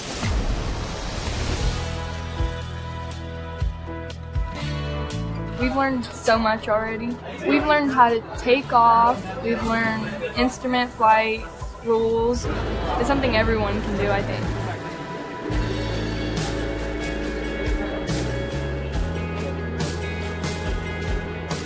Good. And you see, remember that horizon? Try to keep it parallel to your cockpit. After the 2-year program, they're going to be able to take the knowledge test for their private pilot exam. I am a pilot. I've been in Bakersfield for 10 years. I worked as an instructor for 6 years and then became a corporate pilot. And I'm a teacher here. We have amazing equipment. Even flight schools don't have that much equipment. You put a class like this somewhere at North High, and it's really preparing kids to succeed because it gives them a whole new set of opportunities they never knew that they had a chance to pursue. I'm proud to say that I'm from North High School and that we have administration that's willing to put the money into offering really, really neat programs like this and preparing kids to succeed.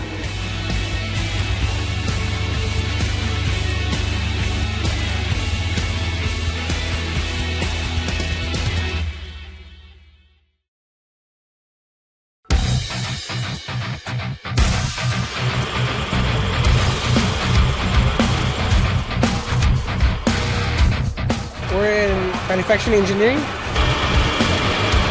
We design parts, 3D parts, 2D parts, we create assemblies. It's helping me get training and all of this stuff, like the computer programs that we have here, the machines that we have here. We learn a lot of math in here, mostly geometry and fractions, because I love math. That's why I'm in this class. Mr. Lemmy, he's a great instructor. So the problem is this piece itself. He really goes hands-on with us. He helps us as much as we can. We've learned a lot from him. Right now we're supplying students that are skilled in the safety, basic operation of machine work, and then they also leave with some soft skills. They understand they have to be on time. They understand that they have to get up and talk to people. Most of them are walking out of here with a solid foundation in the entry level of a trade. They can have a job anywhere they go because they have a basic understanding of what it's going to take to put products out that people are going to use. Hopefully this is a good career for me. You know, end up doing something good, have a good life, and make some money.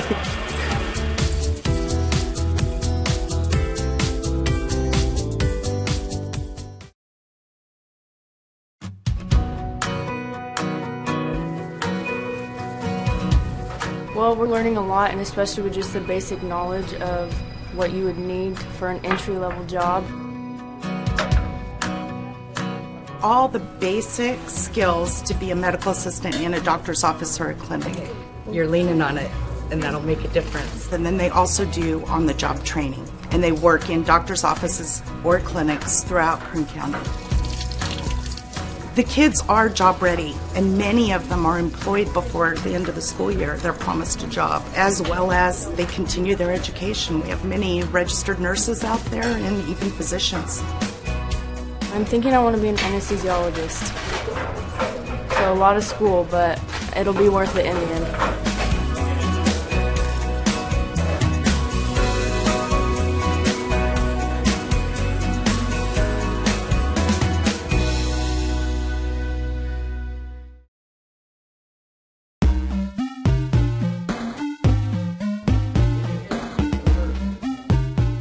We're learning the different roles, what a game designer is, what they do, and how video games are made, and how to deconstruct them.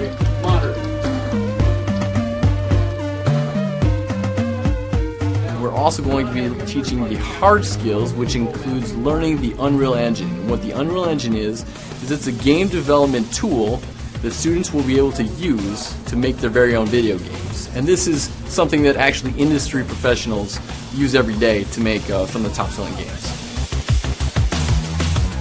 They're all the same size. You're all on the same plane. There's no undulating terrain or anything like that. Our instructor, he's really amazing. He encourages everybody. He's really fun and he makes learning fun. So they've got top-of-the-line computers here and they're set up to excel. I would be surprised if other students their age coming out of high school would have anywhere near the level of expertise that these guys are going to have.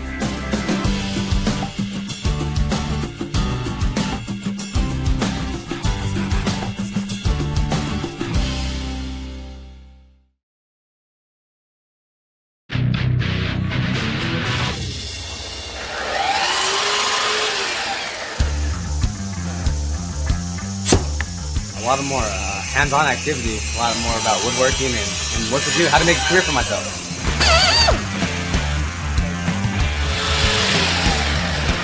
It's not only for guys. I am actually learning how to make cupboards and put everything together, like doors, cabinets. It's really fun, actually. Yeah, well, It's really amazing to see their growth over the course of a year and how they can come in with no real skill at all and leave being able to actually produce furniture and cabinetry. Houses need cabinets, businesses. Having a pool of resources or kids that have some knowledge in the industry would be real good. Let's pull down on that. Welcome back, everybody, to the Kern High Network live stream of the South Yosemite Conference Championships. We are in the finals, the match that everyone is waiting for.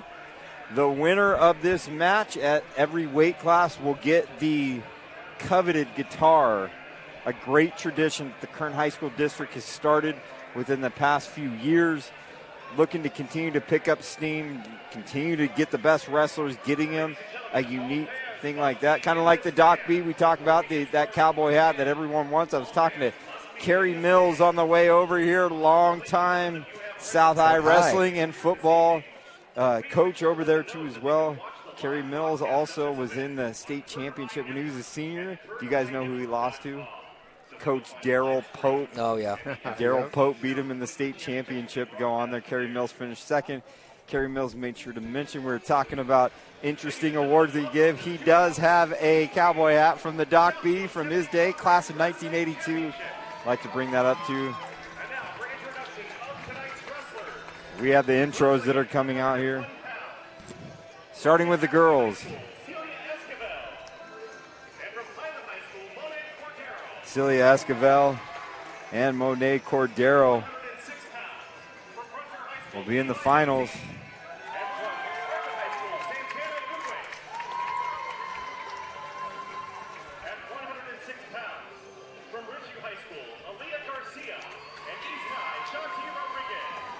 And Aaliyah Garcia, Shante Rodriguez.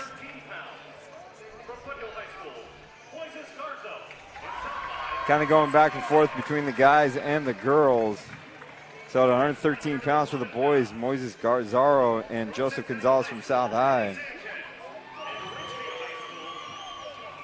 We're going to say the names as they come up to keep going on there. I got to keep up with Titan Tom Myers, the public address announcer for Frontier High School, who does a great job that goes on there. We'll get there and we'll talk about that. But as we're going into these championship things, Brad, you give me two. Aaron, you give me two. It could be guys or girls. Give me a matchup that everyone should be looking at when we go on there that you're kind of excited to see. You know, on the girls' side, I'm really excited at the 131-pound match at Cadence Boyd and Sands from Golden Valley. That should be a good one. I also like the 101-pound match, Esquivel against Cordero right there. Those are going to be good ones. Not to mention the state champ, but I don't know how great of a match it's going to be when you're number one in the state, you know, and you're wrestling. But it's always fun to watch talent out there on the mat. And when you're that good, you're number one in the state, she's going to put on a show probably. I'm intrigued by the girl with the headlock, the Miramonte girl. I want to see if she can come out and throw that. I was going to say that 170 pounds. You got Julissa Perez of Miramonte and Alondra Martinez of West High. Should be a very good matchup on there. Both dominated their matchups, and that'll be a good one to see. Aaron, what about you? What are some matchups? Guys or girls, what are you looking for? Well, another one on the girls. I agree completely with Brad here. Those are all going to be, but also 235 with Skylar Bruno from Golden Valley. Fourth in the section right now, ranked. She plays 7th at Napa Valley, which is a huge tournament. Brianna's also ranked number 2, but at 189. So she also plays 2nd at Napa this year, which is another huge tournament. So they met before, but we'll see what happens this time. It could be a really good match right there. I will say this, going on to the guys, some we've talked about. One matchup that I'm going to find very intriguing, 152 pounds. Adrian Juarez of Highland High School going against Silas Orozco. What's interesting, they just got up and I think just shook hands, but Adrian Juarez's dad, I think, gave me a 5-page novel, so I should read it out there. I'll read some of it. That's a proud papa right there. I'm going to give him a shout-out, right, proud papa, but we just saw the head coach of Coach Mackey just kind of give us a little, Coach Austin give us a little rundown of Juarez's older brother, because he's a wrestler, finished 2nd in the state at Bakersfield College this year. So that's going to be an exciting matchup to always look at. And I'm always going to go, you guys know my love for the heavyweights, but I'm actually looking at 220s. I like that Bradley Taylor and Nathan Hernandez matchup at Miramonte. I think it could be another good one to look at as well. Yeah, and just to echo that, with Juarez, he was a state qualifier last year. He went 1-2. He had a good little win there, but got put out. Was at a different school last year, so this change of scenery might be really good for him. It seems to be helping him so far. 6th in the Central Section last year, which, again, Central Section is so tough. Yeah. When you say you're 6th, that's number 1 in some other sections pretty easy. Yeah. I think one to pay attention to is 138, Arnulfo Leon. They call him Junior. He's 20-11 this year. But this is his 2nd year ever wrestling. So he's been in that room with Spencer Hill and all those guys in there. And Aaron and I know him because we see him on a date. He is a great kid. He had an older brother, Dominic Leon, that was a wrestler there for a while that was always one of the top wrestlers we had at Golden Valley. But Arnulfo is one of the hardest working guys, conditioning-wise, in the weight room, does all those things right. And I'm just curious to see 20-11, your 2nd year, you're knocking on the door and maybe going to state. Says something a lot about his work ethic and desire to get better in the sport. Yeah, Coach Hill's doing a great job there at Golden Valley. That's one of the things the same thing that Brad did at Foothills. We have so many kids that just start coming out for wrestling when they reach high school. Yeah. And it's like you got to turn these kids into state qualifiers in 4 years is a tough thing to do. We've had a lot of success there doing it at Golden Valley. Coach Hill's, following that up and doing a great job with the guys again. But, when you don't have that a long tradition, you've been at school for, 30 plus years, whatever, we're a fairly new school still. And when you look at, now we have our top dog program that feeds in, but you've got to be able to take those kids that show up in your room and have never wrestled and do the best you can with them. But like you said, Kyle, if they're not hard workers, it's not going to happen. Yeah. So he's got a great opportunity because he puts the hard work in. He's going to turn this around. This year, I'd love to see what he's going to do in the postseason and then moving on for next year. That is the voice of Aaron Weary, the first coach at Golden Valley High School when they opened their doors in 2003. Yeah, I said 2003, just made Aaron feel really old. And Brad Holt, who is longtime coach at Foothill High School. When I started teaching in the Kern High School district, Brad Holt was one of the first guys I met as he and his students were delivering. They used to deliver coffee. Yep, and Kyle was a barista guy. I was one of these barista guy that hooked him up when I worked at Starbucks. Plug right there. Hey, we don't talk about that right now. That's all. You've come a long way, buddy. A long way. Let me talk about it. Look at you now. Look at you now. Yeah, absolutely. First matches are going to be coming up. Yeah, these are going to be some exciting matches, I think, both on the boys' side and the girls' side. You get to see the number 1 seed from Frontier right there, our first Frontier male wrestler, Levi, and he's number 1. And we got to see what Santana from Arvin can do. He's been wrestling tough all year. I know he was a MVP at the Highland tournament. I watched him a little bit wrestling. It's going to be a great match, I think, right here. And not to mention Cordero over here on the girls' side. So we're going to start on mat number, we're calling that mat 2, right? Okay, sounds Going good. right to left, is that what we're calling mat 2, the blue mat. How about blue mat and black mat? We could do that right there. So we'll start on the blue mat right now. We haven't seen a Frontier wrestler yet, so on the Kern High Network, we want to give as many different schools a shout-out and look. We have Levi Mazie going against Santana Uguayas of Arvin High School. Yeah, Santana got in on that quick shot right there. You saw him hit that low single right to a scoring opportunity. And he's going to get 2 points right off the bat.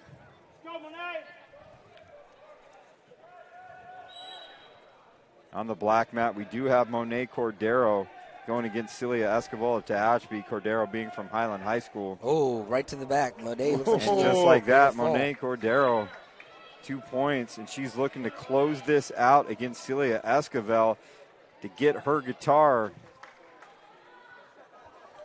Yeah, Monet went 2-2 at state last year. So again, another wrestler, Kern County wrestler, to look for in the postseason. Hopefully turning that 2-2 into something better this season. And Escobar's looking to get out of it right now, and she does for temporarily gets out of it, but things are a little bit elevated in these finals. We got 2 referees on each mat, which is great.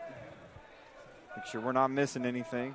And you look at that first match, you wonder how much of a factor plays in where you didn't get that first warm-up match. You know what I mean? To where Santana from Arvin got that first warm-up match. He got to blow the lungs out a little bit, got to go. Yep. And he had that quick start. And now you see Levi coming out after this is his first match of the night, probably first match in a week or so. So he's just trying to get his feet back underneath him, and now he's starting to attack again.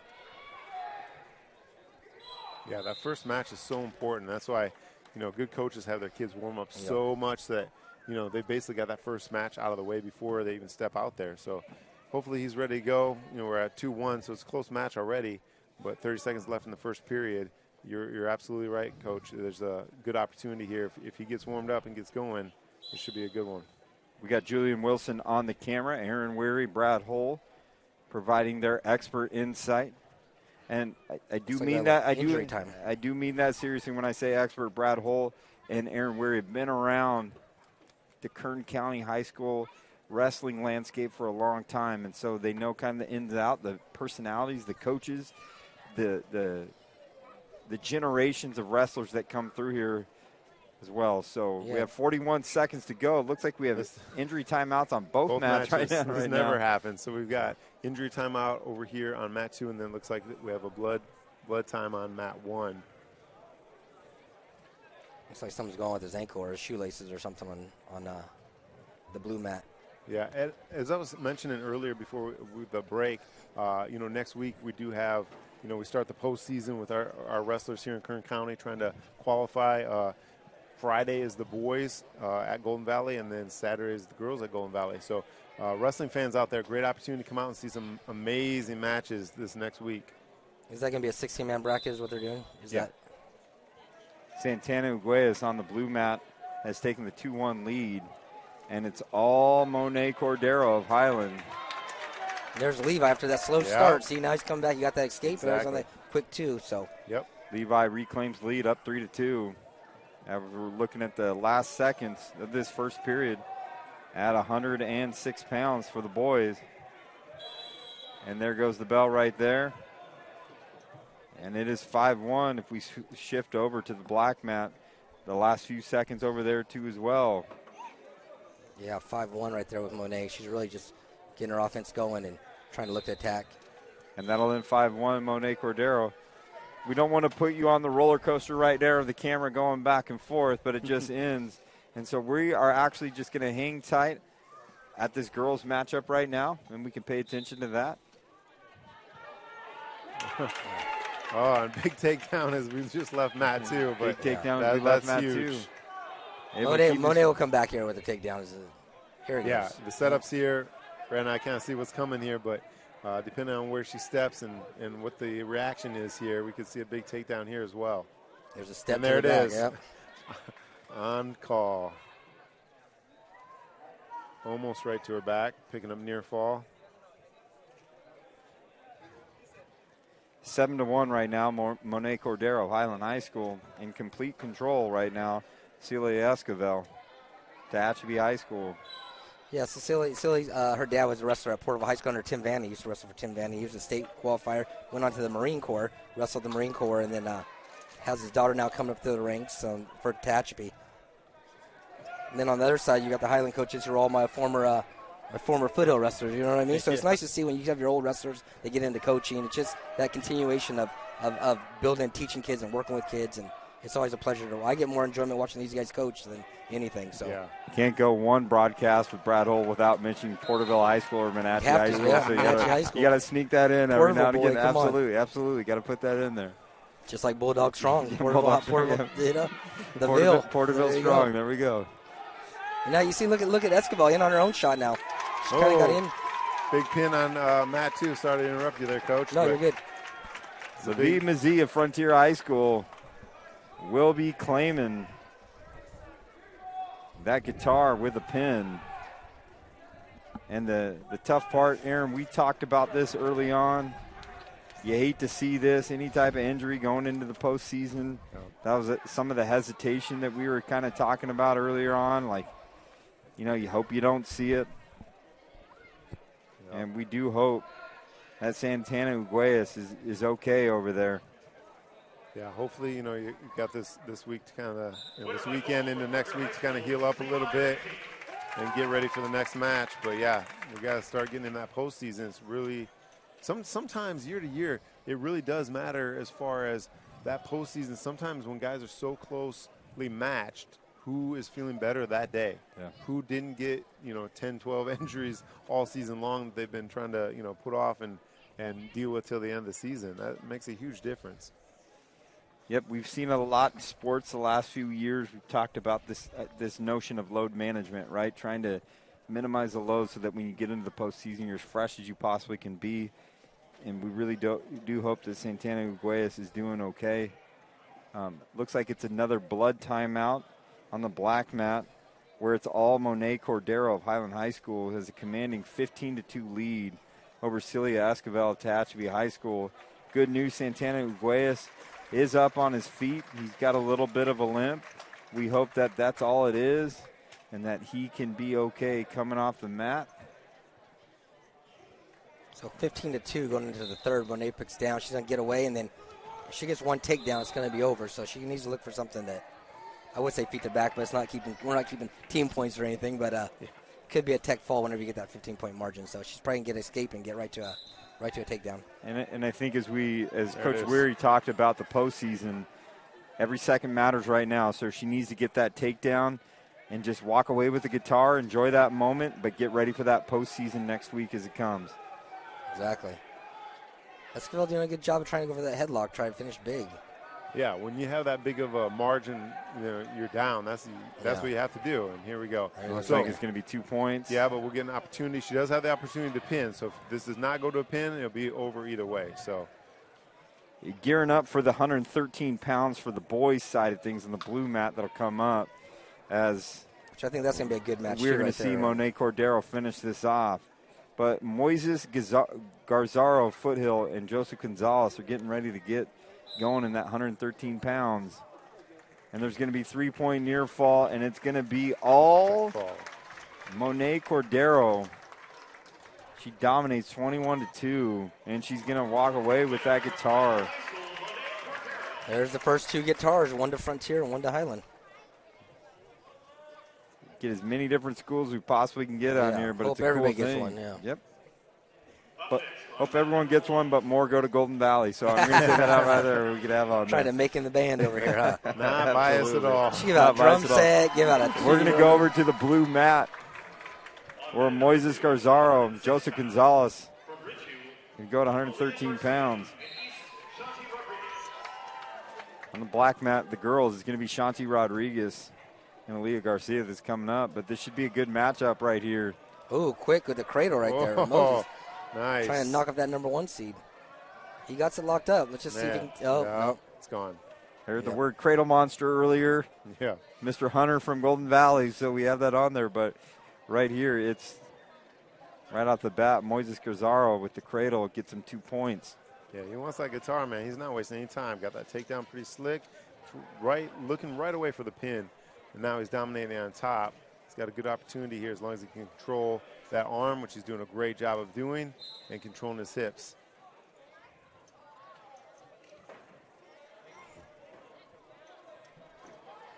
He's taking that each way. He did a good job with that. Yep. Joseph better watch himself. Uh-oh. That ref's going to call it. And he called it right there. That was a quick one.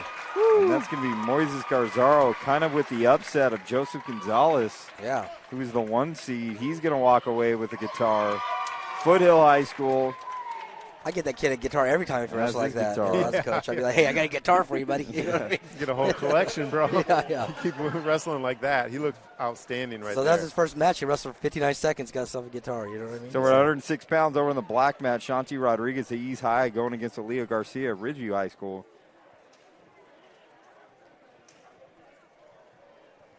Oh, headlock. That could be it. She took her over. And it's going to be Aaliyah Garcia. Yeah, sat out strong. That's good. She's finding the right position. If she makes this adjustment, Get the this right will be pin. all Are over. they going to call that pin? That's a lot of He's time. got 3 points down on the mat. I've definitely Going been for that there. near fall, and Yeah. they're going to call it. And Aaliyah Garcia, a new high school as well, gets Ridgeview and Foothill right there. Ridgeview, Highland, Foothill, Frontier. A lot of different schools in the Kern High School district, and honestly, we don't want to minimize that point, but it's good to see the depth of wrestling that is at every high school. Every school's got talent. Some have a little bit more, maybe a little bit deeper, but every school in the Kern High School district has some talent, and they're looking to take home a guitar. From Foothill High School, Alexander Marquez and Andon Beldo of Centennial High School are gearing up for that 120-pound matchup. Well, this is going to be our second Foothill kid coming out. Yep. He's going to have his hands full with Aiden, though. Aiden's the number 1 seed coming to this. We haven't seen him yet tonight, but I've seen him wrestle before. Tough kid. Yep. And Marquez is tough. Freshman, wrestling all his life, but let's see what he can do with Aiden. So. And his last name's Marquez. Yeah, exactly. At Foothill, that means something. Yeah, you better come ready to fight. You know what I mean? Yep. Either on the mat or off the mat, so we'll see. Yeah. I'm just kidding. On the black mat, we are going to have Trinity Sanchez of Centennial go against Fabiola Castro of Ridgeview High School. But let's see what happens on this blue mat. And Aiden Beldo. Yeah, this is a great opportunity if you're a freshman. You know what I mean? You have nothing to lose, really. You have every opportunity to come out there. You've already punch your ticket to the finals. Now you got to go out there and just let it fly and have some fun. Exactly. Chasing that leg, got a good grip on the chin. As he's coming There you around, go. there's no control Nice. yet. There's And two. they're going to give him 2 points. To Alexander Marquez. And it's let up gonna on the be pressure just a 2-point little reversal bit.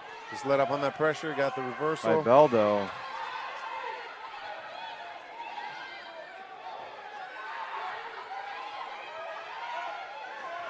Ooh, and it's going to be all Fabiola Castro. Ridgeview High School gets the pin.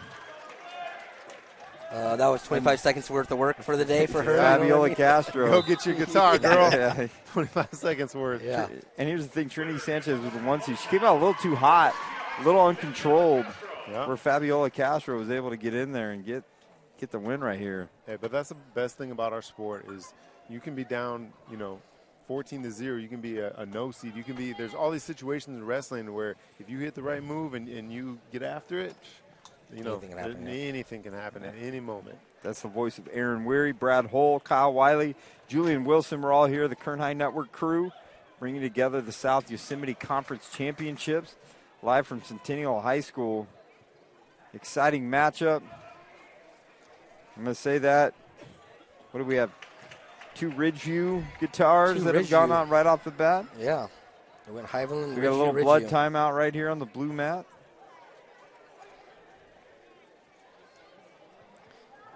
And we're looking at the next matchup, 116 pounds for the girls. Borelli Rodas, who's been a superstar the last 2 years for the Lady Bulldogs, she's going to go up against Delilah Robles, Liberty High School. Yeah, so here's another great example. So Barely's older sister wrestled for me at GV and got a scholarship and went off to the, college. And so I really think Barely, she's having a great season. If she keeps this up, she's going to be on that same track. She started when she was before high school, which is awesome when you get the opportunity. And she's always just been a very focused wrestler, great learner of the sport. So I'm really excited to see what she's going to do here tonight and moving into the postseason. She got to see that happen right in front of her eyes with her sister, which is nice. When you see someone else do it right in front of you, it makes things a little bit easier. It shows you it's attainable and something you can do. So she's really good. Beldo and Marquez up here. Marquez gets the 1-point escape. It's 3-2. 30 seconds left to go in this first period. Yeah, Brad, you're absolutely right. A lot of these younger wrestlers, they see their teammates do certain things and they know it's possible. Yeah. It can be something as, small as winning certain tournaments or whatever, and then, league champ, a valley champ, all those things lead up to being that state qualifier first, and then a placer, then a champion. If you can watch your teammates do it and they set the path for you, man, that it becomes a real thing that you can do. And then one to be better than the older one. You know what I mean? That drive would always succeed a little bit more, The legacies of Brad Hull and Aaron Weary talking shop and wrestling. While we're on the blue mat, Beldo got 2 points, and Marquez was able to get 1-point escape to tie it up as we go into the second period. Exciting match right now. Yeah, I like the way Marquez is wrestling. It's really different from his first match. The first match a little bit more slower, methodical. Went to double overtime, I think it was. This one he went right after the takedown. He scored. And then Aiden over there, Aiden from Centennial, he's right there matching him point for point. So it's going back and forth. Takedown, escape, reversal. So exciting first period. So.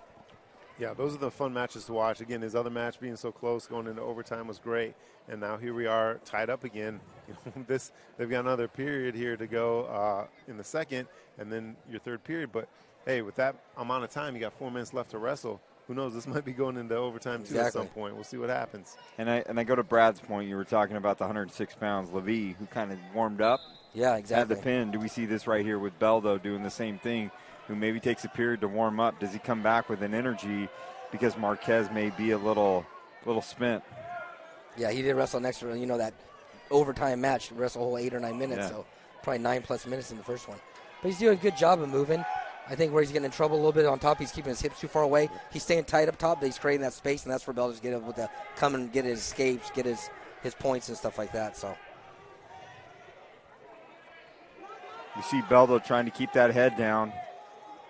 Coach Weary, why is he doing that? What is he looking for? What do you think he's looking at in that moment, trying to keep that head down? Listen, if you're controlling your opponent's head, you're in complete control as far as that guy can't see where he's going. He doesn't have any ability to move from where he's at. So he's looking to get behind here and scores 2. But we're on, can't see if he's got, he was on a single, but now he lost it. So, yeah, he's looking to control that chin, come around, get a leg, get behind. But, again, they're out of bounds, so not that opportunity right now. Back to the middle. Beldo Centennial High School up 5-4 right now over Alexander Marquez of Foothill High School. We're going to run these matches simultaneously. So when this one is done, then we'll have both the guys, girls at their respective weight classes. 126 and 116 is next.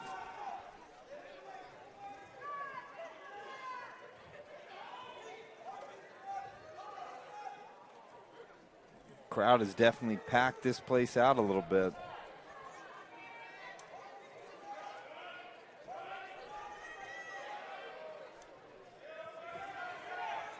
Marquez in on that shot. I think she's going to run out of time, though.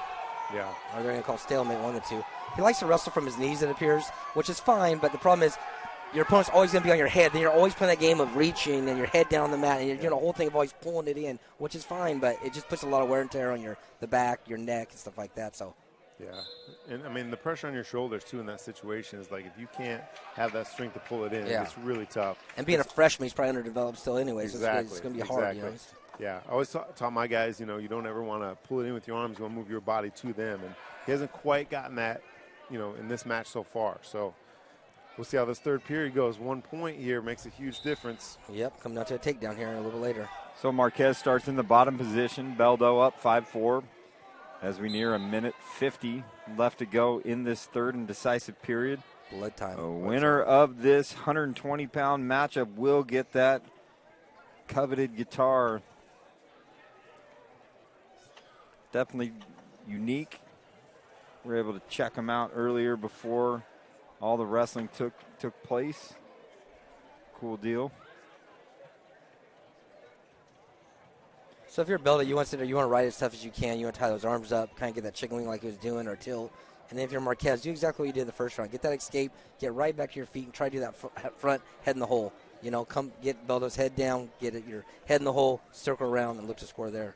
Yeah, he's got to get back to that explosiveness, on bottom. Yeah. You know, if he's not moving faster than top man, it's not going to happen. But he's got an opportunity here. If he gets to his feet and gets out, we're going to be seeing a real good match here.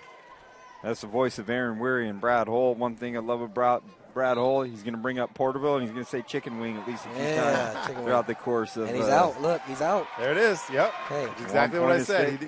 He exploded out of there, kept moving, and now here we are, tied up again, 5-5. See how his head's down, though? His head's underneath. He needs to get back to where he scored the first period and stay above.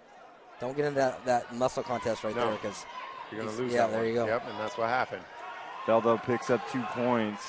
He's fine. As long as he can get to his feet and get an escape, he's right back where he was. Plenty of time here with 1:20. In wrestling, that's a lot of time. One thing you appreciate about Beldo, Marquez has had these bursts of energy going on. Yeah. Beldo's kind of stayed even keel all the way through, kind of just has this little formula he wants to do, and picked up those 2 points kind of quietly off the energy of Marquez because he's got a little bit of the crowd behind him. Well, he's made good adjustments. As Marquez is hitting his moves, he's adjusted to him and been able to score and, gotten ahead because of it. That's why he's up 7-5 right now. And we talked about playing the edges or using the side. Now's where Marquez needs to build his base. If you can't get away, get out of bounds. Just get out of bounds, get a fresh start, because you're bellied out right now and you're not going to be able to get to your feet. So scoot out a little bit, get out, get a fresh start. Hope the ref calls you out of bounds. Yeah. You need to be working to go out of bounds. You still haven't got a stalling call or anything, so try to do something to get a fresh start. Yeah. Yeah, you definitely can't score any points when your hips are on the mat. No. 26 seconds and counting. Beldo's doing a great job of just taking what Marquez is giving them, staying in bounds. I would stay right there. And you see, that's what Coach Gaben's saying. Don't go out of bounds. Wrestle right there on the edge. Yep. Oh, hook shot. Coming out. Again, right in there. Oh. Yep, just what we're talking about. Had he stepped the other direction, come in bounds, he might have gotten that. But 11 seconds to go right here. Marquez is looking for that escape and a takedown possibly to reclaim the lead. Reversal now. Yeah, he went for that hook shot again, but the head wasn't there. There's Beldo, good calm adjustment. And steady. Man, so and close. It's going to be Aiden Beldo. Hey, but great effort. Get the guitar. Great effort from Marquez. Yep, that was a good match. And great match for Beldo. He really, you know what I mean? He really took that first. He got taken down at first, and he just stayed, like you said, stayed the course and just gave what Marquez gave him.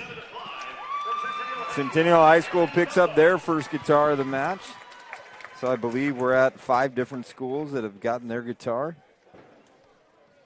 Up next, we are going to look at 126 pounds. Isaiah Carranza from Golden Valley High School and Cody Smith from North. Isaiah Carranza, interesting enough, was a soccer player for many years and then decided to go onto the mat where his brother is a senior soccer player for the Bulldogs who are playing tonight against Arvin High School. There you go. Yeah, Cody so Smith, North High. Once again, going back to our kind of unique situation at GV, which is every year I would always wait till they had the cuts from soccer. I go, hey, man, it didn't work out for soccer. Come in here real quick. And we've turned in, those kids into league champs and state qualifiers. From the kids that didn't make it on the soccer team. I go, hey, man, that's not your sport. Let's it's all right. We don't need kicking. It's wrestling. So there you go. We don't need if you're not good at. So which match we gonna watch here? We got Golden Valley, huh, guys? It doesn't matter. It doesn't matter. It doesn't matter. It's all Bulldogs. It doesn't matter. So we got Borelli Rodas from Golden Valley going against Delilah Robles of Liberty, 116 pounds on the black mat. Ooh, that one could be quick over here. That was a nice little takedown by Rodas. Yeah, she was. She had that little throw by. This one. Yeah, real slick with that. Yeah. And I think I've heard Borelli say maybe 3 words in 2 or 3 years since they've been there. Yeah, she's not one that talks a whole lot. But as Aaron said it the best, very focused, very hardworking. Was recognized last year in our Bulldog Strong Student Spotlight. Just a great kid overall. And it's, you ask coaches who you want to recognize. And Carranza's having a good little matchup too. Yep, Could be double Golden Valley guitars coming back there. We got Bulldogs on top in both matches, both up 2-0 right now. Looking like we're Bulldog strong all day long over here. Carranza has some control. You got Liberty and North, huh? Yep. Yeah, picked up some near fall. Looks like 2 near fall. And Rodas is going to take Robles all the way out of bounds. Where she's up 2-0. Looks like it's all Carranza at North High. He's trying to get that guitar. So what grade's Cron's in, you guys said? Sophomore. Sophomore. Looking good. Yeah, Bulldogs are pretty young this year. We don't have a lot of upperclassmen. And I know a lot of teams went through this too. That COVID year really was tough for a lot of them. I'm really glad. I keep telling people, I stepped down before COVID. I'm so glad I did. If I had any hair, I would have pulled it all out, man. What a tough time to kind of make it work for our sport. When you can't have contact. I mean, and that's not what it is. Impossible. Contact sport, exactly. Yeah, so it's great to see all these teams bouncing back and having all these kids out here and kids involved. And I hope all those rooms are filled, with all these kids. That makes a huge difference. The more kids you get involved, it's gigantic, Yeah. Or when they're wrestling at that short time wearing a mask, I was like, how are they doing that? They're wrestling with the mask on. Yeah, that had to have been tough. Yeah. Uh-oh. A reversal over here. Yep. Hey, all about positioning. Barely put herself in a bad position. Yeah. Robles with a reversal. Robles looking tough on top. On top right there. And it's 2-2 in the girls' match. Over here, Carranza. Time goes out, and he's up 4-0. It's Robles' choice. She's probably going to defer. We'll see if Barley. Is it Barley? Barely. Barley goes bottom.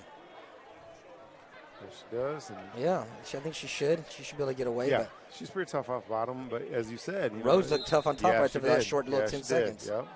Starting in the neutral position for the guys, though, Carranza and Cody Smith and North High.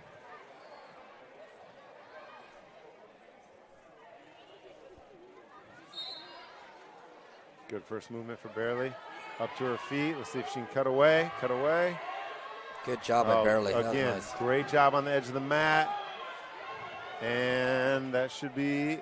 Oh, nice. Yeah. 2 points. 1 and 2. They're just gonna give her 2. And they just gave the 2 reversal. If I was out there, Yeah. I would have called. They were facing each other. I know. Oh, we know you'd be out there weird, yelling and hollering, getting those extra points in there. Yeah. She takes a 4-2 lead right now. Does Rodas as she's looking to get her guitar. Oh, come on. The Cradle Monster coming out, but they call out of bounds. Yep. That's exactly what you need to do off bottom. A quick stand up, get to your feet, then fight everything from your feet. And then she got away, and then she went right to her takedown. Exactly what you want to teach your wrestlers to do. All Carranza on the blue mat has a commanding 6-0 lead right now. Yep, looking for that near fall. Possibly a pin here. Yep, good control on his hips. Here he comes. Yep. Carranza's looking to try to close this out. He can just get his hips down, get his head up. He's going to be in a great situation here. So you're going to get one by Robles. Here comes Carranza. They're going to call this pin here soon. All Carranza, Golden Valley. And he gets his guitar with a nice little clap. Isaiah Carranza, Golden Valley High School. He'll have a guitar. Is it going to be 2 guitars going right back to Golden Valley? Borelli Rodas. I'll go see my counselor tomorrow. Say I want to be in band. You know what I mean? I got a guitar. I want to be in band class. Yeah, hey, no, at GV we have a guitar class. There you go. Yeah, you got it. Yes. We got you dialed in. He's going to bring his own guitar in there, all looking all different. Yeah. Huh? Looks like we have a blood timeout right here.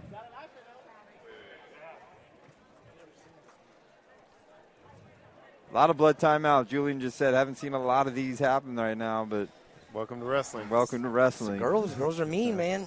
Girls are mean. That's the words of Brad Hull. Girls are mean. We're going to remember this. You don't Remember mess with those these girls. words. I wouldn't mess with most of them, I can tell you that. No. Beat you up. Yeah.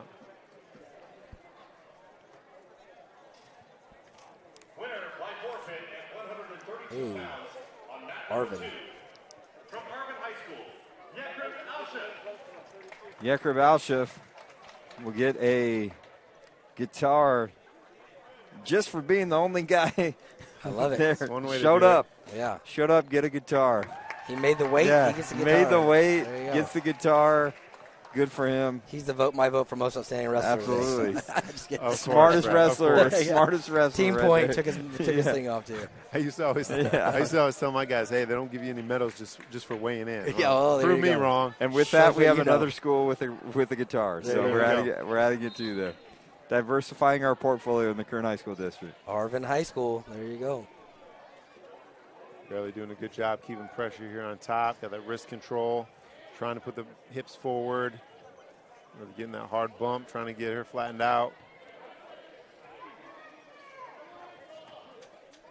We will have 138 pounds coming up for the boys. Arnulfo Leon We got an and escape Shane there. Rebsher Trin. Yeah, there's Rhodes got a good escape, put herself right back in the match. Yep, 4-3 with only 15 seconds left here. In this second period, Delilah Robles, Borelli Rodas. Exciting matchup at this 116-pound matchup here at the South Yosemite Conference Championships.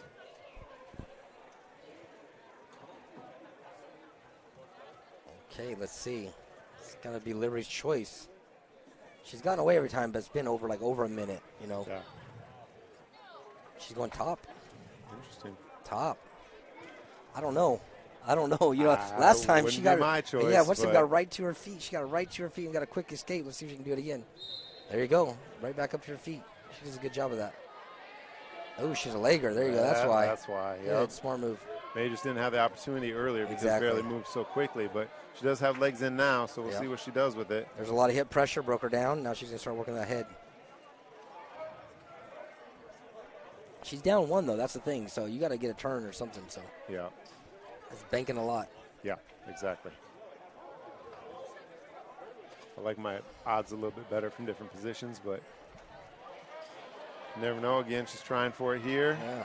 But if that's her best position, you always want to put yourself. Look, there's an earfall right there. Yep, there it is. Shows you what we know. Yeah. But that's what I always say. You always got to put yourself in your best position. She really hasn't been top yet very much, so she put herself in her best position, and she's scoring. Yep. And, hey, every best position per kid, you know. Yes. As a room, you can't be a coach where you go, hey, every time that this situation comes up, we're always going on our feet. Well, that's not necessarily great for every kid, you know. Yeah. So, yeah, not a normal call, quote, unquote, but worked out for her. So 3 points awarded to Robles. She takes the lead. 50 seconds left. Yeah, Bailey's got to get moving here. Got to get that escape. Got to dig down deep. She got to keep those legs from coming in. That's going to be the problem. Yeah. She's flattening her out.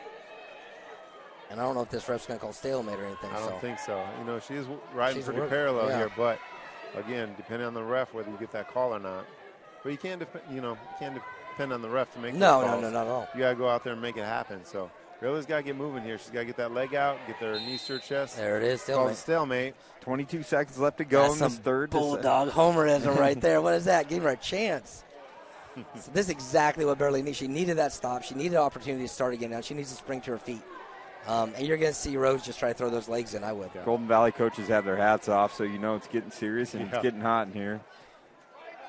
This is it right here, the first couple seconds. Got to get out of it. If that legs comes got out of trouble, it. Got to but get she's out got of to it. get moving. This is exciting right here. This 1 point makes a huge deal. Good job. Out of bounds. That's 15 seconds. Throw those legs in. And Beverly needs to keep getting to her feet. Do what you just did. 15 seconds to go. Exciting match. I'm predicting overtime. Reverse. Trying to get the reversal. Robles is holding on. Man. He's holding on. Man, Don't break you got to that count knee. that. You got to count that. Wow.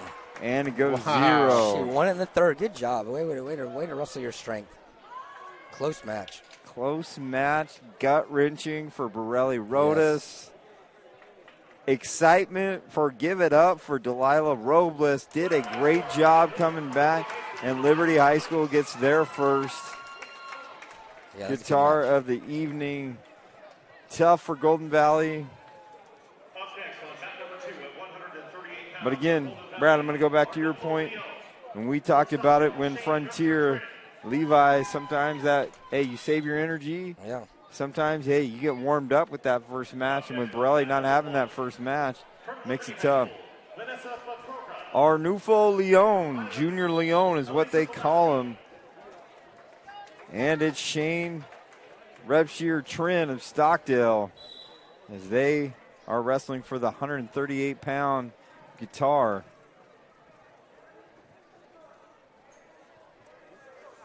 Hard-working, scrappy wrestlers right here.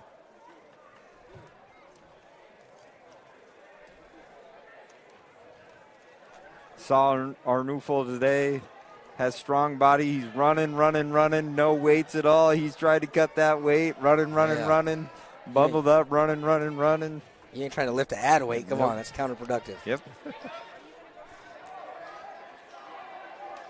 Maybe missed a meal or two today, huh? Yeah, absolutely. No Here we more. go. Ooh, there he is. He got that nice takedown. Head 2 roll. points for Arnulfo as he gets it. 121 pounds, we have Vanessa Facroga and Elisa Velasco Garcia of Highland. Again, it's Liberty against Highland. You see that a lot of times when you have like people that work out partners together, 2 Liberties in a row, 2 couple Highlands. A lot of times these are workout partners, kind of iron sharpen iron mentality where they kind of feed off each other. And that's what you saw with probably the 2 Liberty girls right here. Same with Golden Valley previously. Yeah, you don't want to be in a situation where your workout partner is going to the finals every time and you're just getting beat up in the room. That's not, like you said, iron sharpens iron. As I push you and you push me in the room, we're both improving.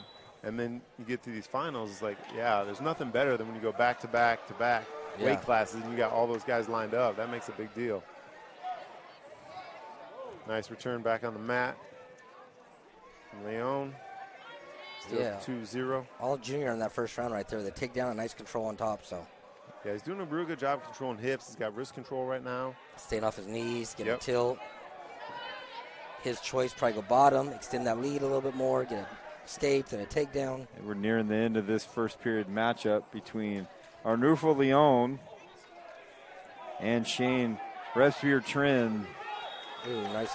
All coaches will tell you Golden Valley, probably one of the more conditioned athletes they have is Arnulfo. Has a strong engine. Exciting matchup going on over here on the black mat.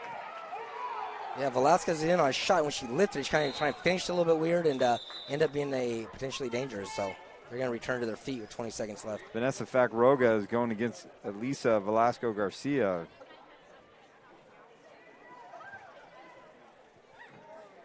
Julian, you're doing a great job navigating the 2 mats. I'm the mad scientist right now trying to point you in different directions. You're doing a good job over there with that. We appreciate that. Not an easy job. When we get hockey, I'm going to have Julian try to get the hockey and follow the puck around. I bet that's got to be difficult. And nothing better than when ESPN started doing the little laser track around the puck, you man. got to follow the puck. And this match for the girls' side will come to an end after the first one 0-0. We're going to head back over to the blue mat where Arnulfo Leon has extended his lead, as you guys talked about. He's up 5-0. And he's trying to just use that power, use that weight room, use all those things that he can, that athleticism, that grit, that determination, that hard work. Yeah, he's not letting up. He's doing a really good job of closing the distance, not letting his opponent breathe. He's been hip to hip pretty much the whole time with that constant hip pressure. It makes a huge difference. And he keeps adjusting. Trent's doing a good job. Just keep coming to his feet. He's battling. You see how he's not staying on his stomach. He's battling back to his feet. It's just Leon's just doing a good job just bringing him back every time. So he's going to get some near fall right here.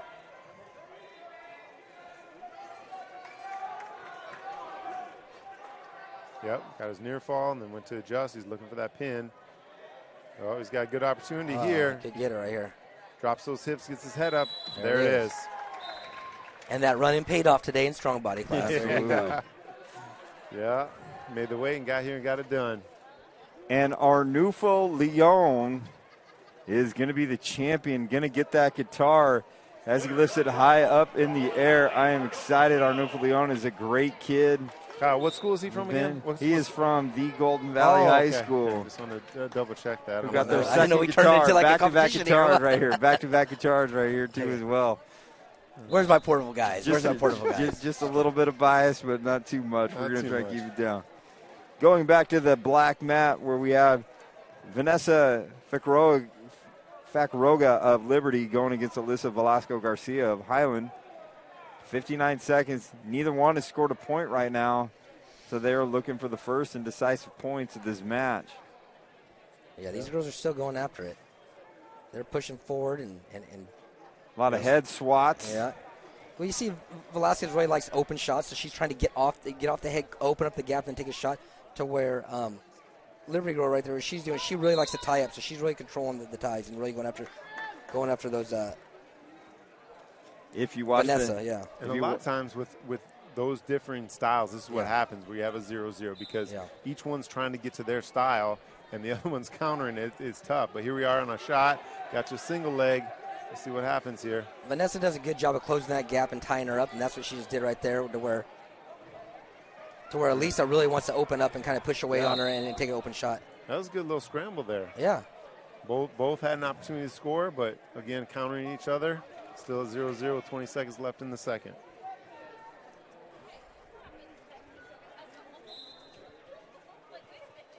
Someone picked neutral. I don't know who it was.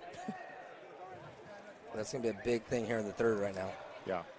Someone's going to pick down and get away. Don't give it up. Oh, there it is.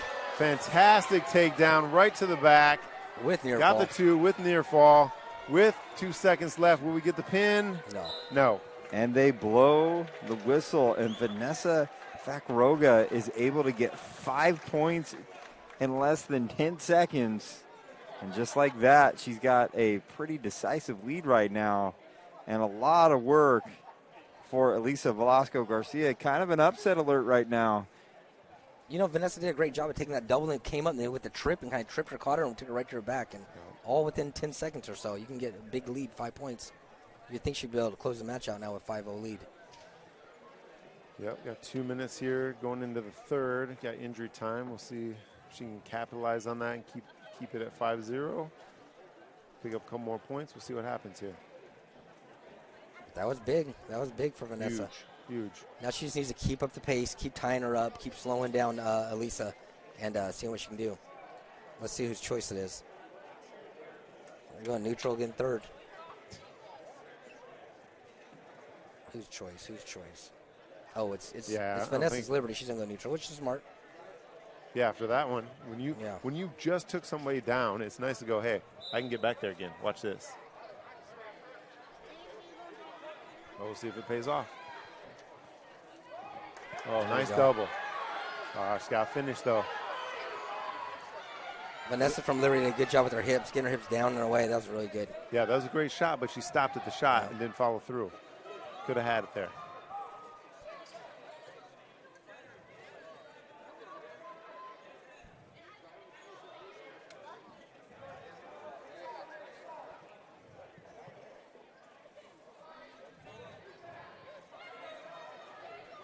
Five to nothing, 1:20 left in this third and decisive period. Watch that knee. That's almost, but yeah, good call, Ref. Potentially dangerous there on that knee. We're the 21-pound matchup.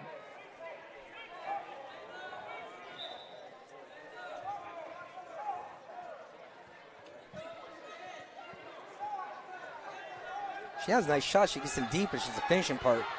Vanessa does such a good job of getting her hips down and away that it's making it difficult. She has a snap there.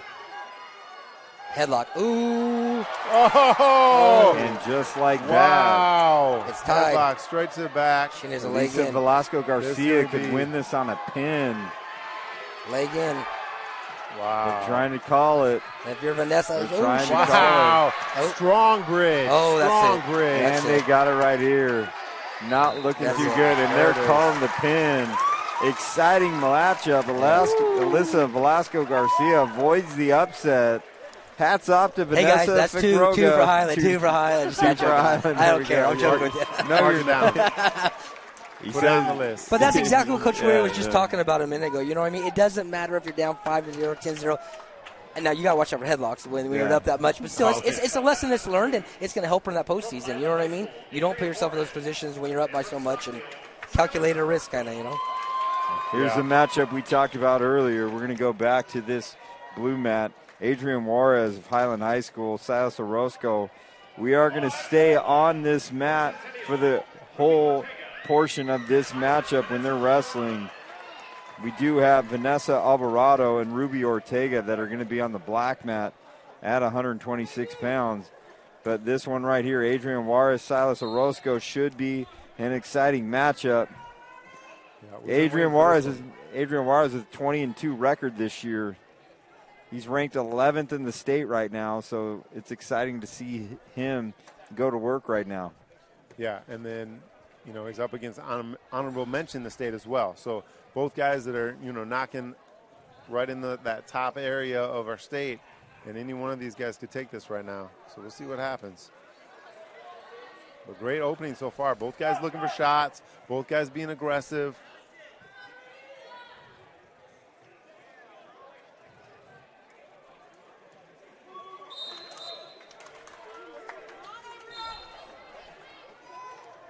Exciting opening so far. Both guys getting after it. Silas Orozco bringing that level of athleticism to kind of match what Juarez doing. Juarez brings a unique skill set, has a jiu-jitsu background as well, so he brings a little bit of jiu-jitsu in with his wrestling. Right there on the other mat, you have Highlands Vanessa Alvarado just threw Ruby Ortega right to her back. She's looking for the pin right here. Silas Orozco looking for 2 points. Yeah. And you got Juarez digging out of bounds to avoid that. He still got that wizard in with his right arm, so they're still not calling call it yet, but he needs to keep pushing. Adrian's doing a good job fighting back into him. Yep, great job. Squared up his hips. The worst thing you can do is turn away and try to turn out. That's usually when you give him the takedown. If you can keep fighting back into him, you usually can match that pressure and not give it up. Here we go, 28 seconds left here. So you can get this first takedown. It is all Vanessa Alvarado in the girls' match. In the black match, she's up 6-0. She's tough. Yeah, that's definitely tough, and it's going to be a pin right here. It looked like. Yeah. And there it is. Vanessa Alvarado with the pin. Ends it quickly. We're going to stay right here on this guys' matchup. Silas Orozco, Adrian Juarez, the 1-2 matchup. As it's going to end the first period, it's going to be 0-0. Yeah, Silas did a really good job of attacking. Both him and Adrian both were kind of going at each other, matching each other. It's going to be interesting. I know Adrian's tough on top. He's very good with legs, so we'll see if Silas puts himself in that position and goes bottom. Coming up on the mat next for the ladies on the black mat, 131 pounds is CeCe Sands and Cadence Boyd of Garces. This is a huge match. This is the number 4 ranked wrestler from Golden Valley against the number 5th ranked wrestler from Garces. Nice. So this has postseason implications here that could be huge. State medalist on the line right there for both wrestlers. And they're going to hold off on that one until this one's done over here with Silas and Adrian. Yeah, so good. I'm glad because that's going to be an exciting one to watch. Might be my pick for the match of the night. We'll see what happens here. I don't know, that Golden Valley girl earlier than the Highland girl, both were some pretty good. No, the Ridgey girl that came out there real early was tough. I like that one too. Juarez has taken an early 1-0 lead. Yeah. This is where it's important to get that one takedown because you can really cushion that lead if you get that takedown by Juarez. So he needs to be trying. And obviously Silas is going after him to get a takedown as well. And that's part of the mental game too. When you know you can take the other opponent down, that's such a big advantage going into the later rounds. Got that in the back pocket if you need it. There's a body lock. Let's see what happens. Well, here comes that jiu-jitsu background, you know what I mean? Let's see him stay in. No. Give him a flea in the mat. Nope. He said, "Nah, I'm out of here." Yeah. That's a good job by Silas. It was a good job. You got look where you're at. You recognize you're out of bounds, turned out of bounds, and saved yourself 2 points. Yep.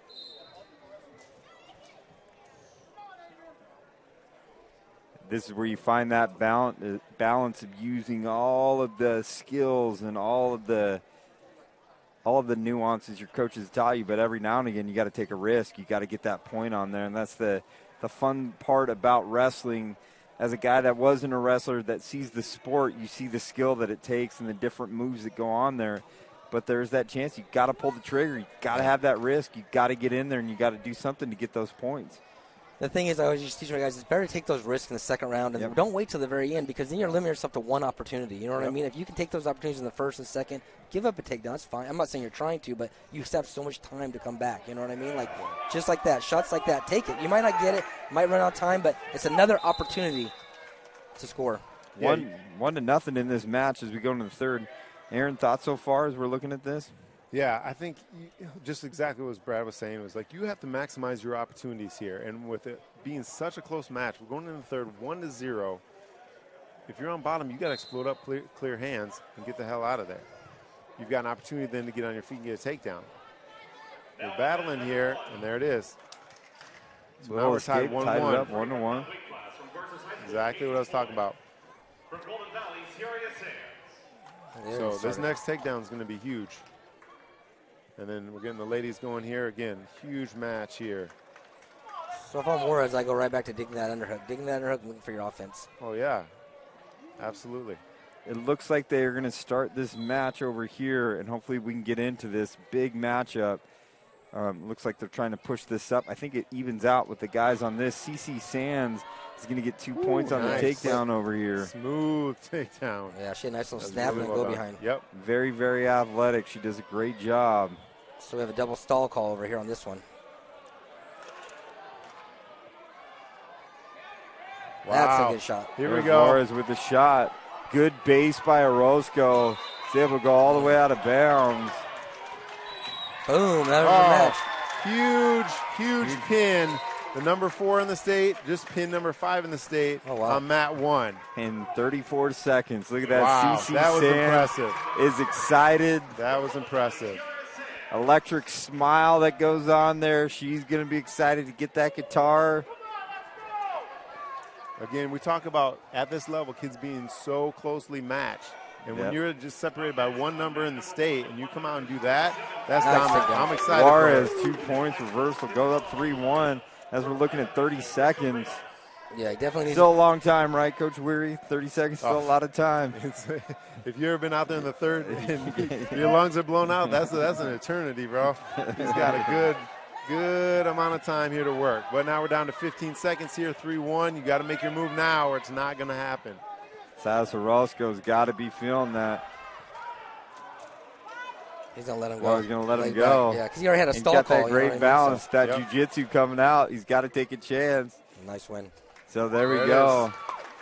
And like that, Adrian Juarez, great match so far for the guys going on there. But that is a good opportunity. Adrian Juarez, just as CC Sands gave Golden Valley 3 guitars, Adrian Juarez gives Highland High School 3 guitars. No one's keeping track, though, are we? I guess you are, yeah. There we go. I wasn't counting, but I guess that's 3-3. You absolutely were keeping count. No, I didn't know about 3. All right, here we go. So we're on the black mat right now, 137 pounds. We got Isabella Maldonado going against Rachel Ramos. And now that you said it, I just count that's 4 guitars for Highland, so there you go. Kyle's the numbers guy. Yeah, exactly. Not the right numbers. That's the problem. I'm just kidding. Golden Valley with 17 guitars, and Highland High School with 3 guitars. Current High School District with 28 over there, you know. Yeah, absolutely. Yeah, that was an impressive match by Sands right there, I have to Absolutely. say. We didn't get a chance to watch that match, but she came out there, did a nice snap, go behind, went right to her pinning combination, and it was very impressive. But it kind of goes back and forth, that balance, Brad. You talked about having one match. You come out there. CC hadn't wrestled tonight. No. Came out with energy and juice and athleticism. Was able to take it down real quick. So we got a penalty call here on mat 1 for the half. Now, Brad, you and I both, Foothill and Golden Valley, both known for being pretty physical wrestlers from our programs, and I'm not, Full Nelson's, or that what it was? I didn't see it. I missed it was crossface. No, okay, I have to get it. And I didn't see her crank back or anything like that. That's always a tough one. You don't want to get kids that are hurt or unfair, but you also want to wrestle tough. So that's always a tough one to call. I'm telling you, the girls are meaner than guys. I'm telling you, I'm not surprised. So. No, and I've been in the rooms with both of them. There's no question there, in my opinion. So this scramble is here. It Roxy Ramos, right, from Highland? no, this is Isabel Maldonado from Foothill and Rachel Ramos from Highland. Ramos. Yep. There we go. Isabel Maldonado with a 2-1 lead. Coming up for the boys, we got 160 pounds, Isaiah Hernandez and Lorenzo Patino of East Bakersfield High School. East and Foothill over there, huh? Nice.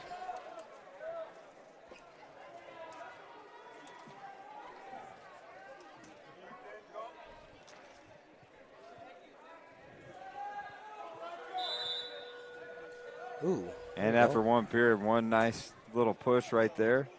I imagine that both Isabella and Rachel have seen each other before. This isn't the first time they've shown up. Absolutely. And so you got some tightly contested matchups right here. They're going to take the neutral position. Isabella with the slight advantage up 2-1.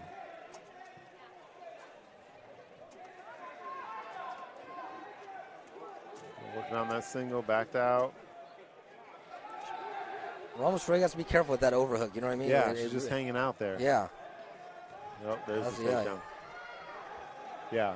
I always taught our guys, hey, and our girls, if you're going to make contact, make sure that it means something. Yeah. You know, you can't just hold on to hold on. It's not part of a plan that you're going to get a takedown. Isabella Maldonado extends her lead 4-1. And the only point she really gave up was that penalty point. So she did a good job on top. And Ramos really needs to get to her base right there she's at and start working her way to her feet. Yeah, she's been all offense so far. See if she can keep it up for the rest of the second period with a minute left.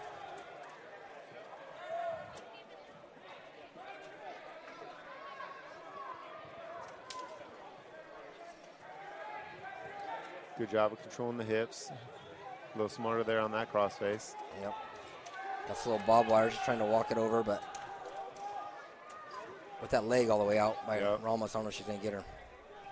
And again, with the hips of how flexible the girls are, it does get a little tough yeah, to it's pull tough that to get off. turn.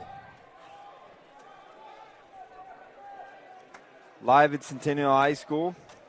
We are in this 137-pound matchup. South Yosemite Conference Championships, the finals. Isabella Maldonado going against Rachel Ramos in the 137-pound matchup. Gearing up for the 143 and the 160 coming up. Yeah, Ramos needs to score in this last 20 seconds. Just put her back in the match. Yep. Yeah, there's a big difference going into the third period, 4-1 or 4-2.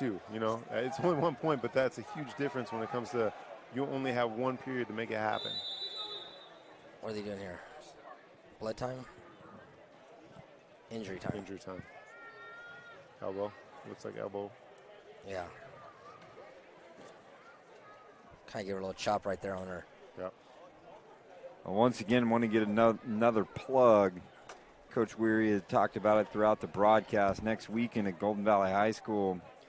Friday we got, what do we have, Coach Weary? Friday at Golden Valley, we have the boys in the area matchup. And then we have the girls on Saturday in the area matchup.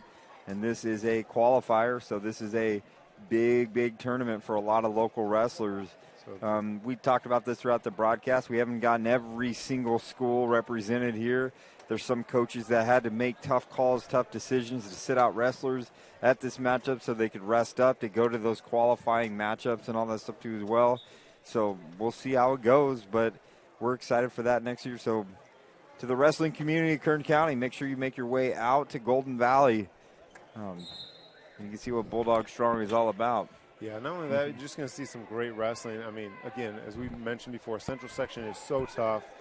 You know, we've seen years before where, you know, guys that should have been state placers get put out at our, you know, Central Section qualifiers. So this is the first round of the qualifying towards state. It's a huge deal. These kids have worked so hard, you know, not only this season, but in the preseason and all summer long for some of them. And this is their opportunity to make those first steps to get into state, and that's the goal.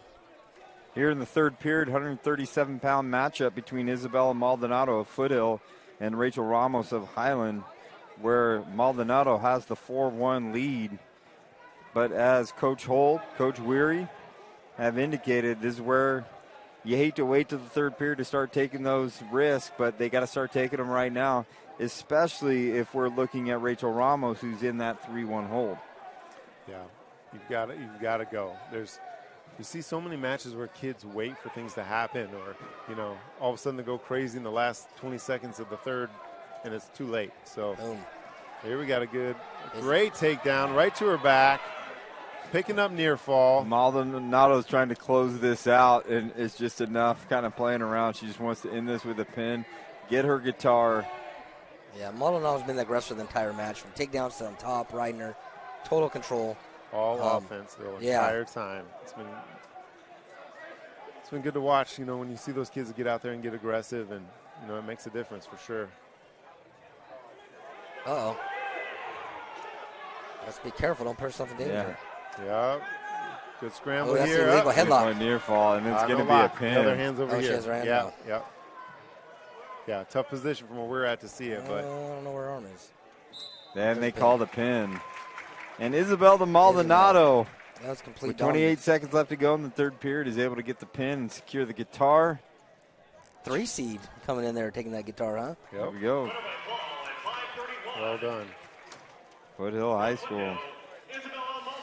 We're going to transition over to the other mat where the guys, 160 pounds, Isaiah Hernandez of Foothill High School and Lorenzo Patino of East Bakersfield High School.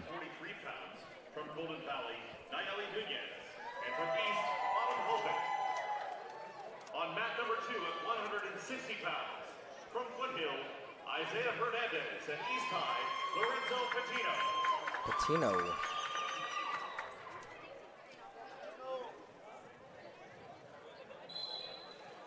You guys are off to it here. This is both their first match of the night. They didn't have a match earlier, so this is going to be their first and only match. See if they're ready to go.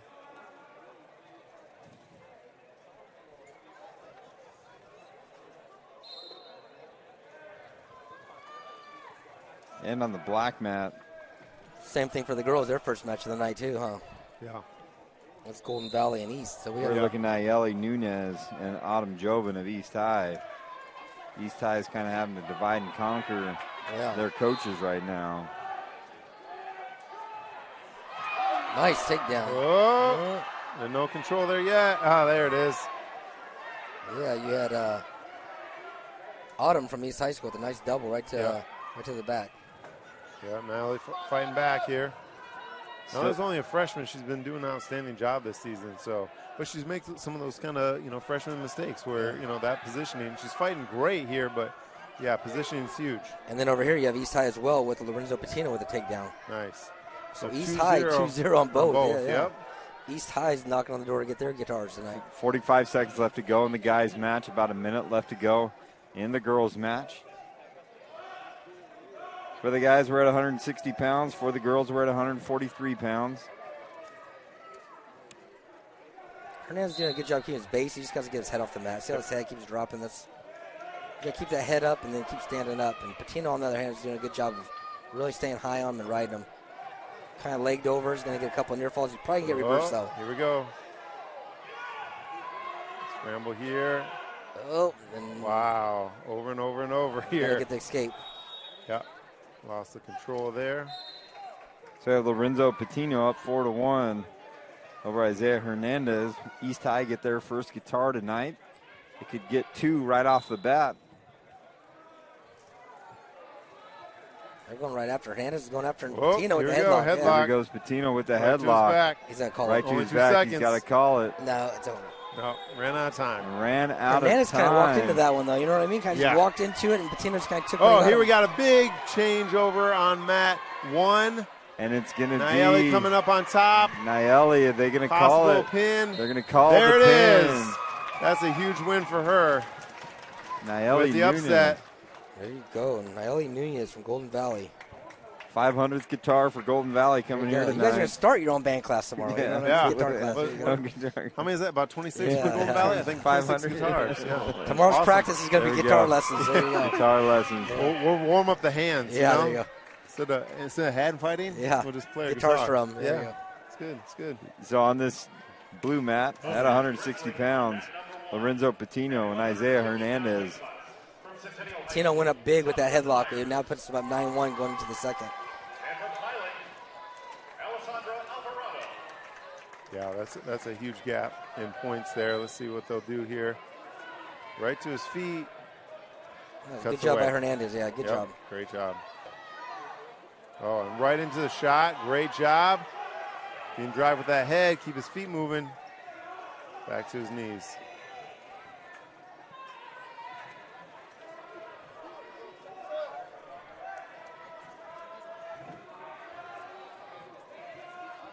I'll call stalemate here in a second. Yeah.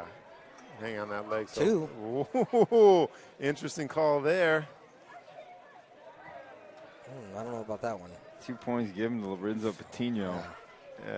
Now he did step in the hole, but I mean, now he's there. I would definitely call it now. So it was going to come eventually, but maybe a little premature on that one. Doing a good job looking for that wrist control. Yeah, as you stated earlier, Brad, we got to keep our head up on bottom. Yeah. That's killing him. See how right it drops now. right there? Every It keeps time. dropping. Yep. He's doing a good job staying on his base, but his head just goes down. Head Yep. goes down. And that's where the turns are coming for Patino. Exactly. So on the black mat, we do have Jocelyn Byers and Alessandra Alvarado at 150 pounds that are wrestling. Hernandez did a good job last time getting to his feet and getting away. Let's see if he can do it again. A lot of the points that are being scored against him is points that he's putting himself in a bad position, though, really. Correct. There you go, and he's out. And 1 point to Hernandez. However, it is Lorenzo gap. Patino up 13-3. East High seeking their first guitar. 36 seconds left here. And we got looks like blood time.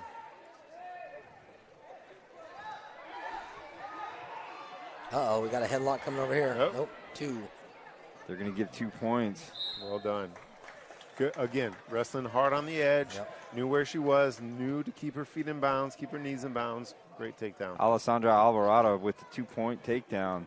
Minute 6 seconds left in the first period over here as we get the blood timeout over on the blue mat where there's a commanding lead big between step Mr. over here. Patino, Lorenzo Patino over Isaiah Hernandez.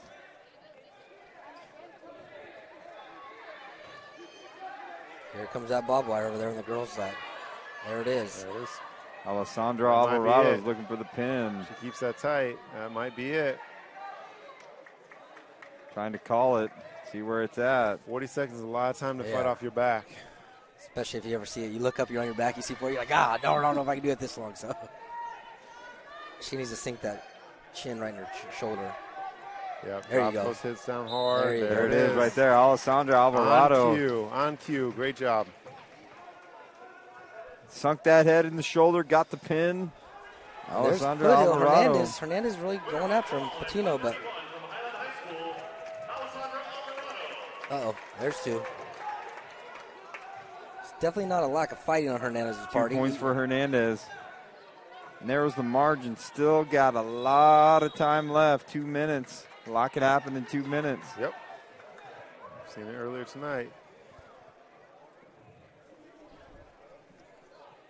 Yeah, and sometimes you see this too, and I'm not saying this is going to happen this match, but a lot of times guys get that big a lead and they kind of let up a little bit, open up that door just a little bit, and somebody blows that door open. It's game over. So And the way Hernandez wrestling, he's going 100% all the time. Yeah. You can tell. So yeah, he's still getting after it. So that's exciting to see. Over on the black mat, we are going to have Alexa Gomez of West High School and Joanna Liberal from Centennial High School. They're going to take the mat here shortly. Looks like they're going right through it and not stopping and waiting. Due to time constraints, it is a school night, so you're going to keep that going on there. I think all 3 of us have to work tomorrow, I believe. Not calling in sick or anything. Yeah, but you know, with that late start now, it's not so bad. Not so bad at Got all. time to get to the gym in the morning? No problem. A little bit, yeah, there we go. So we got West High. Is it West High on this one? And no, I'm sorry. Yeah, it is West High and Centennial. West and Centennial. Yep, number 1 and number 2. Lorenzo Patino back on the blue mat, still up. But to your 16 point, to 5, too, yeah. Sorry, Kyle. No, go ahead. To your point, also, like, a lot of people, and I hope the people who are watching this understand this, like, it's really hard to understand, especially for wrestling, how hard it is to be a student athlete. Yeah. You know, to be, running all day to get your weight down, to be in the best shape of your life, and then still be able to focus and do well in your schoolwork.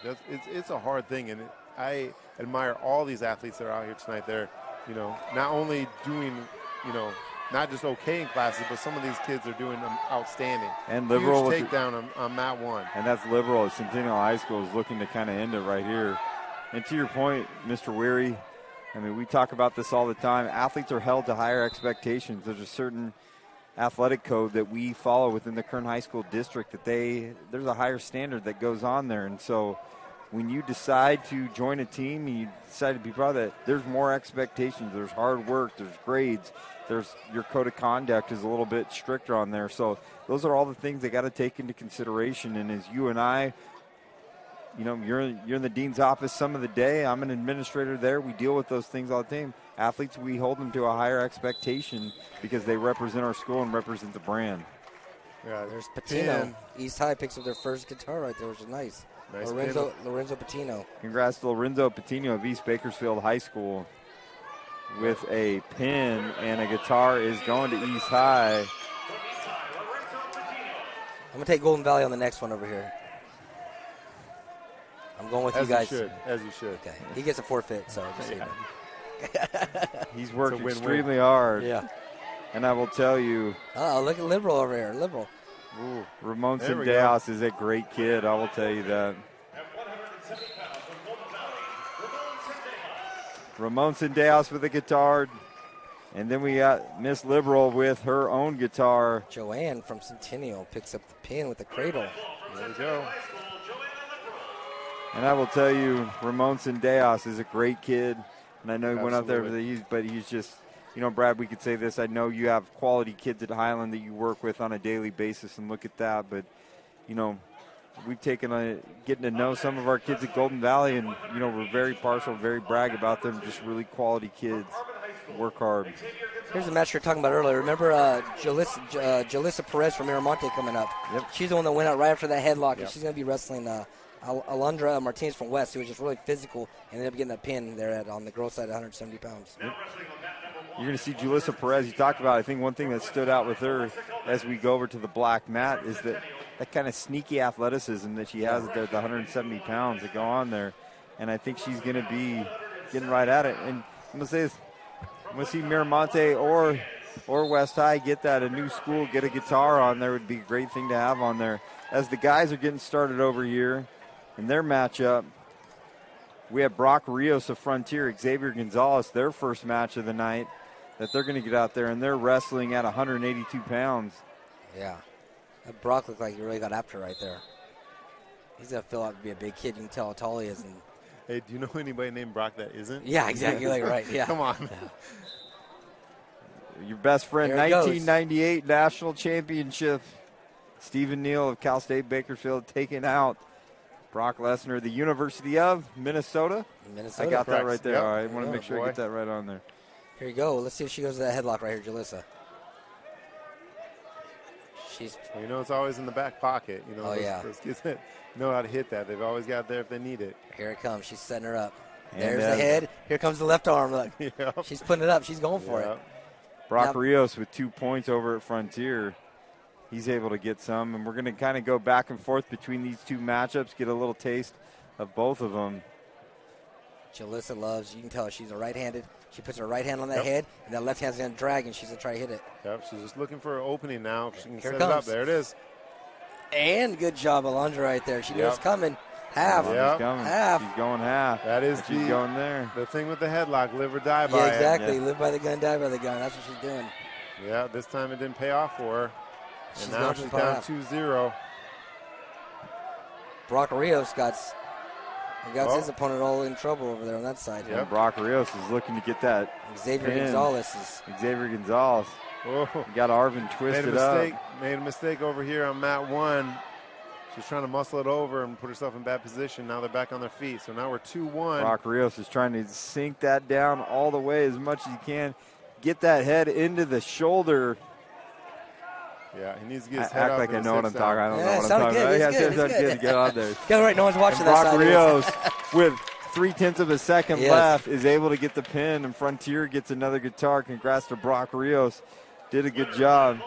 Here comes that headlock again. Here it comes. Jalissa Perez gets the headlock. But she rolls through. She rolled through. She rolled through. Get the 2 reversal. And a reversal. Man, again, you are taking a risk Alondra every time you hit that move. Go neutral. Hey, Brad Hull called it. This would be the exciting match of the night, and it has turned to that. It's like a heavyweight fight where someone just has that one haymaker. Right, and it's coming. Boxers throwing haymakers the whole time. You know it's coming. It's like Derek Lewis of the UFC. You know what I mean? He's going to sit there and wait and then just bomb on you if you can. And she goes neutral. West does. She's like, bring it. Look at it. Let's see what happens. Oh, it's going to happen again. You watch. I don't know what's the end result. Sure. It's going to happen. It's going to happen. Hey, not just one time. The result will be what we'll see. Yeah. Not just one time. It'll be like 2 or 3 more times. The start of the story. I don't know the end of the story, but watch. Watch that right arm. When that right arm goes to her head, Jalissa's going to put that arm right around her head. Yep. You know that reach is coming. Pop and shoot that. You know, like when you can time somebody that way, but she's just waiting for it to put Here it it up there. goes. It's not- Here it goes. Oh, my God. And she does Told you. flips it, and she's tried to get she's it. crossing her up, too. She's in trouble now. That's it. Yeah, she wasn't able to roll through this time, so Oh. we're on her back. She's sinking those hips. Julissa Perez is looking to get the pin, there it is. and they give it to her. Don't go neutral. She's a headlocker. Come on. And hats off to Miramonte, gets their Yes. first guitar of the night. There you go. Exciting matchup. If we could go over to the blue mat.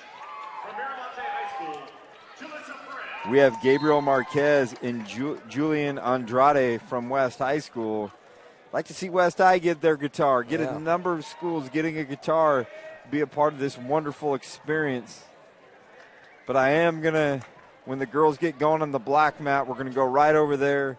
How often do we get to see a number one ranked wrestler on a mat? And we want to make sure that the viewing audience can see something special on the Kern High Network. We want to make sure we have that on there as Naomi Roby. And yes, she is from Golden Valley. And yes, there may be a little bit of bias on there. But I think the entire wrestling community, as we go back over to the black mat, can agree that when you see a number one ranked wrestler, you want to make sure that you can witness something special. And listen, she's facing Gianna, who's no slouch. She's honorable mention in the state. She's a solid wrestler. But again, when you're going up against the number one girl in the state who has won Napa Valley, which is a huge tournament, Queen of the Hill, those are ginormous tournaments where you see the best girls in the state, and she walked through those tournaments. So we'll see what happens here, but I'm excited to see what happens in the next couple weeks with her. And on the blue mat, you had Marquez, the older Marquez right there, quickly put his opponent to his back and looking for the fall. Most likely going to get it.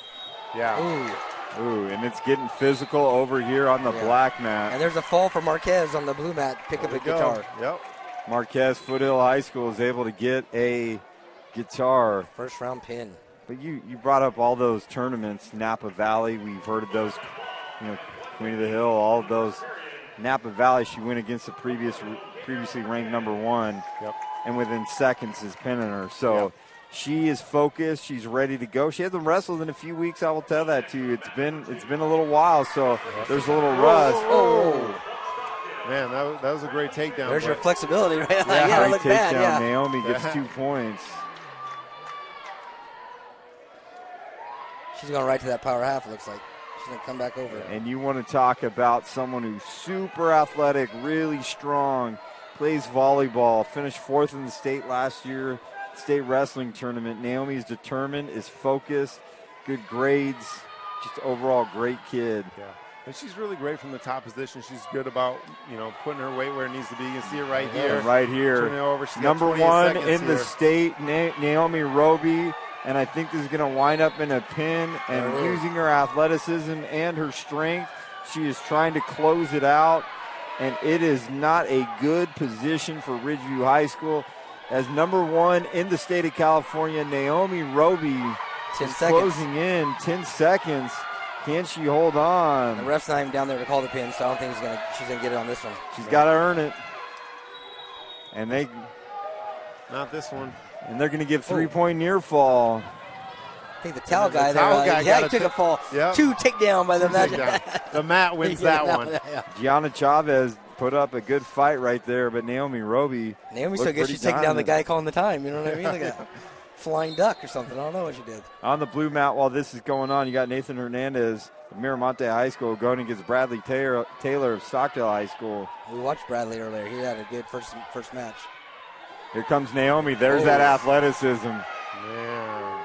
And it's just a different type of wrestler when you're number one. Yeah, and you can see all of that. This is next level. In the words of the kid, she different. She's different. Athleticism, power, strength. There it is. And Naomi Roby gets the pin. Demonstrated to Kern County and everyone right now. Premier talent. Just to add that guitar to all the other trophies and medals she has at home. Put another one in the case. And the premier athlete on the guitar, Naomi Roby. So she gets the guitar with her own picture on it too as well as you look on there. So hats off to her. We go back to Bradley the blue over there mat, from- 220 pounds, Nathan Hernandez of Miramonte High School, and Bradley Taylor of Stockdale. Bradley had the takedown right here at the end, towards the end right here.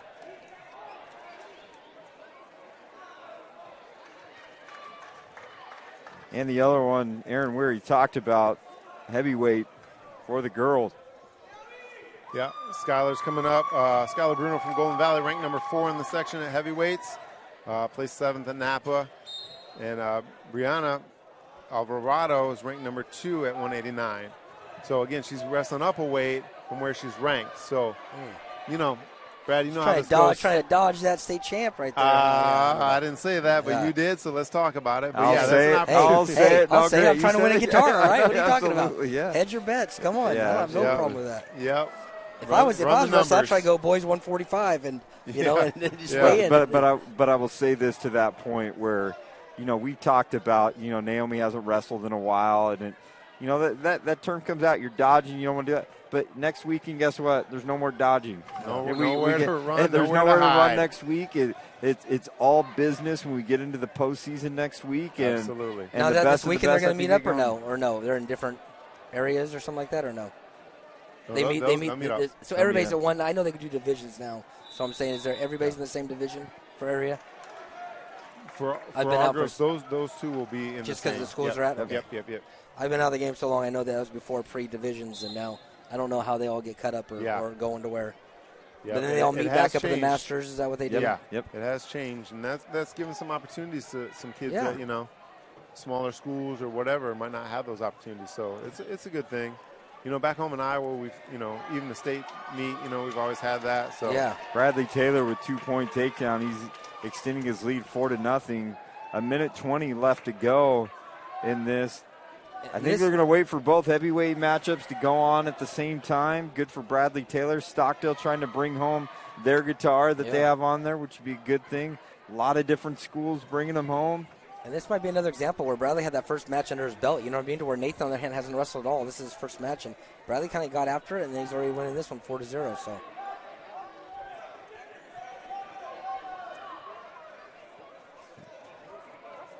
That's the voice of Brad Hull. Aaron Weary. Been calling this for the last 3 hours. It's been fun. It seems like it's gone by pretty quick. I was like, no way. Went by pretty quick to look at that too as well.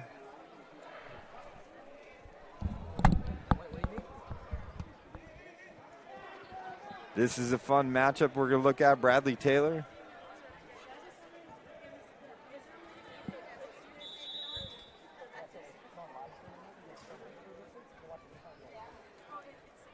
And they call a timeout. Yeah, 20 seconds left here on the second. 4-0.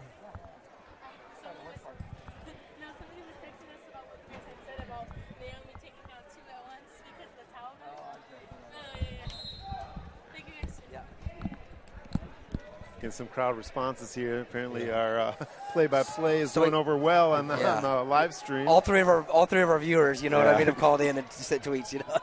And the one thing they remember is that Naomi took down the towel guy. Yeah, exactly. Not even the wrestling; it's taking down the towel guy. That's right. Hey. There we go. You never know what's going to happen. You get your priorities right. Hey, you get your priorities right. Bradley Taylor 4-0 with his choice going. And Nathan Hernandez are going into the third period. Bradley Taylor's up 4-0. Aaron and Brad, we've both been around this long enough. We talk about the area matchup that happens next week. Opportunity for kids at smaller schools.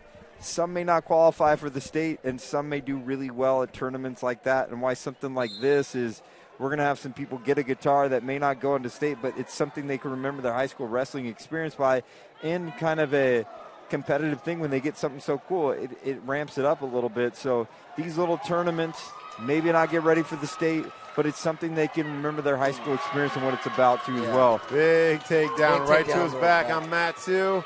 If he gets his head up, this is going to be an opportunity for a Big 10, and there it is. This is Bradley Taylor, where Stockdale High School is able to get their guitar to go on from there.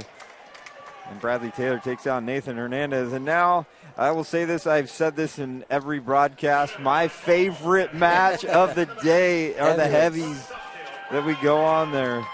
We have David Chavez of North High going against Silas Akins of Centennial High School. We just saw Silas Akins not too long ago at Golden Valley, and he's pretty solid. And then we have Skylar Bruno and Brianna Alvarado on the black match. Yeah, to your point, Kyle, you hit the nail on the head with that. Like, so often it's not necessarily the best kids that, the state champs and all that stuff that make the memories. It's those dual matches that are really your match. That dual match came down to that important match. It might not be the best guy. You might have been a JV kid you pulled up, but his win is what propelled you to win the dual match. And everybody yelling and screaming, and it's because that guy did something. Or tonight it's the guitar that somebody won. That's going to be the highlight. That's what they're going to tell their kids and grandkids about. So, I mean, it's about making memories. Postseason's postseason. It kind of cream rises to the top, but this is what is really the benefit of wrestling and stuff like that. Making these memories and these things, Those positive relationships that come back. All of us have been coaches in different capacities. You guys have been in wrestling forever. I was a football coach forever. And it's those relationships where sometimes not even the champion, hey, you remember that play, you remember that moment, you remember that experience. And all of us were impacted by positive high school experiences when we played our respective sports, and I think that's why we continue to do these things and have these broadcasts, and we can make memories for those kids. We're memory makers, and that's what we're trying to do here tonight. Both heavyweight matchups are getting off to a good start. It is Brianna Alvarado takes the early 2-0 lead against Skylar Bruno, and it's 0-0 between the boys of David Chavez of North High and Silas Akins of Centennial. Brad, this match reminds me of the meme with, hey, she's got a tattoo. She must be a state champ. Yeah, exactly. I'm scared, Coach. I remember I was a freshman in high school. I wrestled a kid from Delano. He had like hair on his chest. I'm like, what? I can't wrestle this kid. This guy's a man. I'm a kid. Yeah. I was like, man. You step out against a guy with a mustache. Yeah, exactly. It's over, baby. It's 17. over. And then he beat me up like because he was a man. I was a kid. You know what I mean? So I was like, I told you guys. I told you I could wrestle. What are you talking about? 17 going on 41. Exactly. That's what they do out here. And your voice cracked 3 times when you said that. Yeah, exactly. These big boys are going after the upper body. Someone's going to go down here. Yeah. Always the most exciting. See what they can do. Brad, I'm always going to go back. Josiah Hill, who ended up being a state champion. But just to see how some of these heavyweights in their younger ages can grow and develop and all that stuff and do all those wonderful things. And Josiah was another kid that just took up wrestling his freshman year, I think, or something like propelled himself. Had a huge high school career. Now he's wrestling Division I, Little Rock, Arkansas, or over there, and he's starting for him at heavyweight. So yeah, it's a big deal. Yeah, these thick boys getting after it. Uh-oh. 10 seconds left. And it's going to close out with the girls where Brianna Alvarado has the 2-0 lead. And for the guys, it's 0-0. Pretty common in a heavyweight match. Someone's going to defer. Someone's going to go down. Brad, I go back. We look at our heavyweight match. Paris from the University of Michigan, where we were watching that. He's ranked number 1 now. Ranked number 1 now. I heard him take him down. So, I mean, we're watching, some pretty special things going on. Here comes Skylar Bruno. See if she's going to make a move. She's doing a good job flattening out the Highland girl. Now she's just going to dig underneath the arms and try to work for a turn here. She has that weight advantage, like you said, so you really want to make her carry your weight. Really put that weight on her. Make it difficult for her. Trying to work her feet around, get it all the way around. Make it difficult for Brianna to get her feet. Alvarado able to hold her base pretty good. And on the other mat you have over there, you have Silas Akins doing a good job, really trying to break his opponent down flat from North High School. Looking about a minute and 15 seconds for the girls. 135. David Chavez right there. The boys. Here comes Bruno, not letting Alvarado get that escape. But again, going to the words of Coach Brad Hull and Coach Aaron Weary, they've said this time and time again, second period seems to be that decisive period where you got to make your move and you got to take your risk. You can't always wait to that third period. And we're going to see what ends up happening right here on both of these mats. Here comes Bruno trying to go for that headlock. She did a good job of pushing her off her base right there. Now she's by the edge, so if she gets in trouble, she just push her out or just circle around and she'll still stay in control. Yeah, and if you're Brianna, you have to come out of bounds. Yeah. 1 minute left to go on the blue mat with the guys. 26 seconds left to go. Alvarado's got the 2-point lead. She wants to be in the bottom position. Injury time. Heavyweight match. David Chavez right there and Silas Aiken. Oh, up to his feet. Can he? Oh, good job. Couldn't quite cut away. Exciting matchup. Always gets exciting with our heavies at the end of the day.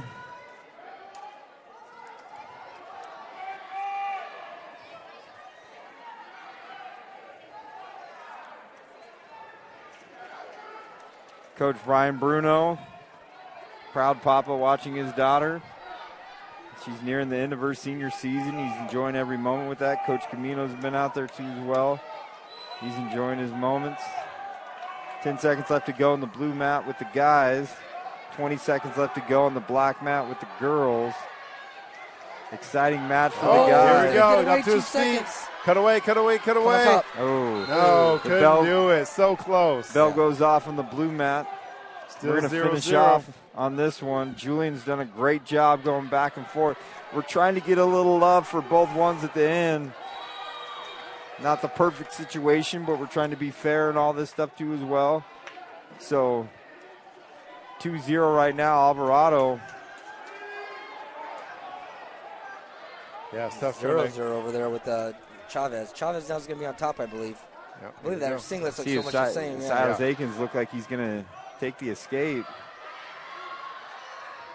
Aikens did a good job riding the whole entire second period. So now it's going to be on Chavez to try to do the same thing. Little injury timeout here with the girls. We'll go over to the guys, but we'll flip back over when they get started. Every now and again, we got some people that need the inhaler, a little asthmatic on there too. It's all good. 1:30 left to go in this decisive heavyweight. Again, 0-0. Working this top position. If you can get that arm out, no, let go of it. Suffice to say, we could all agree. It's nice when you have these guys play football too as well, some of the heavies that go on there. Hey, we saw that with your best bud, Brad, Stephen Neal. Here we go, here we go.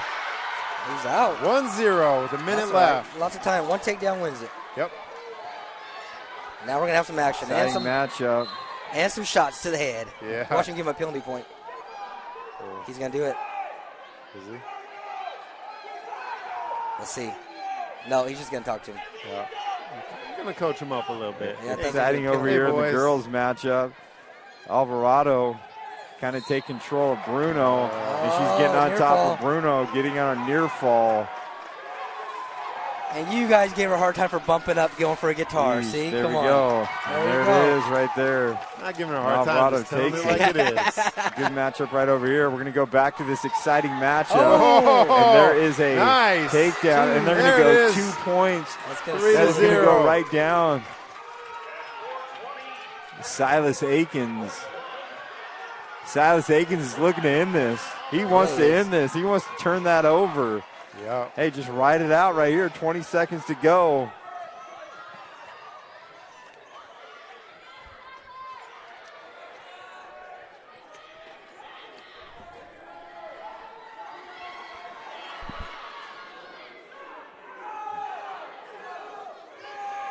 Uh-oh. And like that, Silas Aikens is going to end up getting the guitar. There it is. A hard-fought victory there from Aikens. A 3-1. I don't know about you, but I think I need some oxygen right here, too, after watching all these guys. Where's that inhaler? Well, guys, this is an exciting match. I mean this with all my heart. You know, when we got out there and they asked us, you know, get on there, you guys are the first two that always come to mind to get on there, so I appreciate the insight and effort you give. You guys are always prepared, give a lot, and mean a lot to the Kern County wrestling community. Brad Hull, any final thoughts you want to give to the listening audience? Yeah, I just want to, you know, give credit to where credit due with the Kern High School District for putting on this great event. They continue to put it on. This is a phenomenal event when it comes to the awards they present out to the kids. All the wrestlers, all the schools. I know we had a lot of schools that were out. We had different things happen tonight, but just a tremendous event for every school. Thank every coach, every wrestler, and all the parents here that showed up tonight. Yeah, what Absolutely. an awesome opportunity, and a very unique opportunity that we have here in Kern County in the Kern High School District. You don't see this at other places. So the fact that we can provide this for our kids, our student athletes, our wrestlers, that's awesome to see this. And, a huge shout out to these coaches. I don't think our coaches get enough props for the amount of time and effort they put into these kids, and the goal here is always, you're changing young people's lives and leading them in the right direction. So big shout out to all of our coaches. We're going to have the guitars get handed out here in a minute. And, again, what a great opportunity for these kids. That's the voice of Brad Hull, Aaron Weary. Appreciate their insight. Julian Wilson is the man on the camera. He flies under the radar, but he is a worker. Grinder gets out here early, sets everything up. We appreciate the work you do. Does not go unnoticed. Always want to give you street cred and all that stuff where it's due. My name is Kyle Wiley. We appreciate all of you guys being out here tonight on the Kern High Network broadcast of the South Yosemite Conference Championships. A lot of guitars given out. Golden Valley, I think, gave out 712. No, just kidding. Yeah. No, we're not keeping track of all that stuff. Watch all that smiling faces when these kids get the guitar. Absolutely. They will enjoy it. With that being said, pay attention to social media, Kern High Network, Facebook, Instagram, Twitter, to see all the pictures of all of our wrestlers with their guitars. And with that, have a great rest of your night, and make sure you get home safely. Have a good night.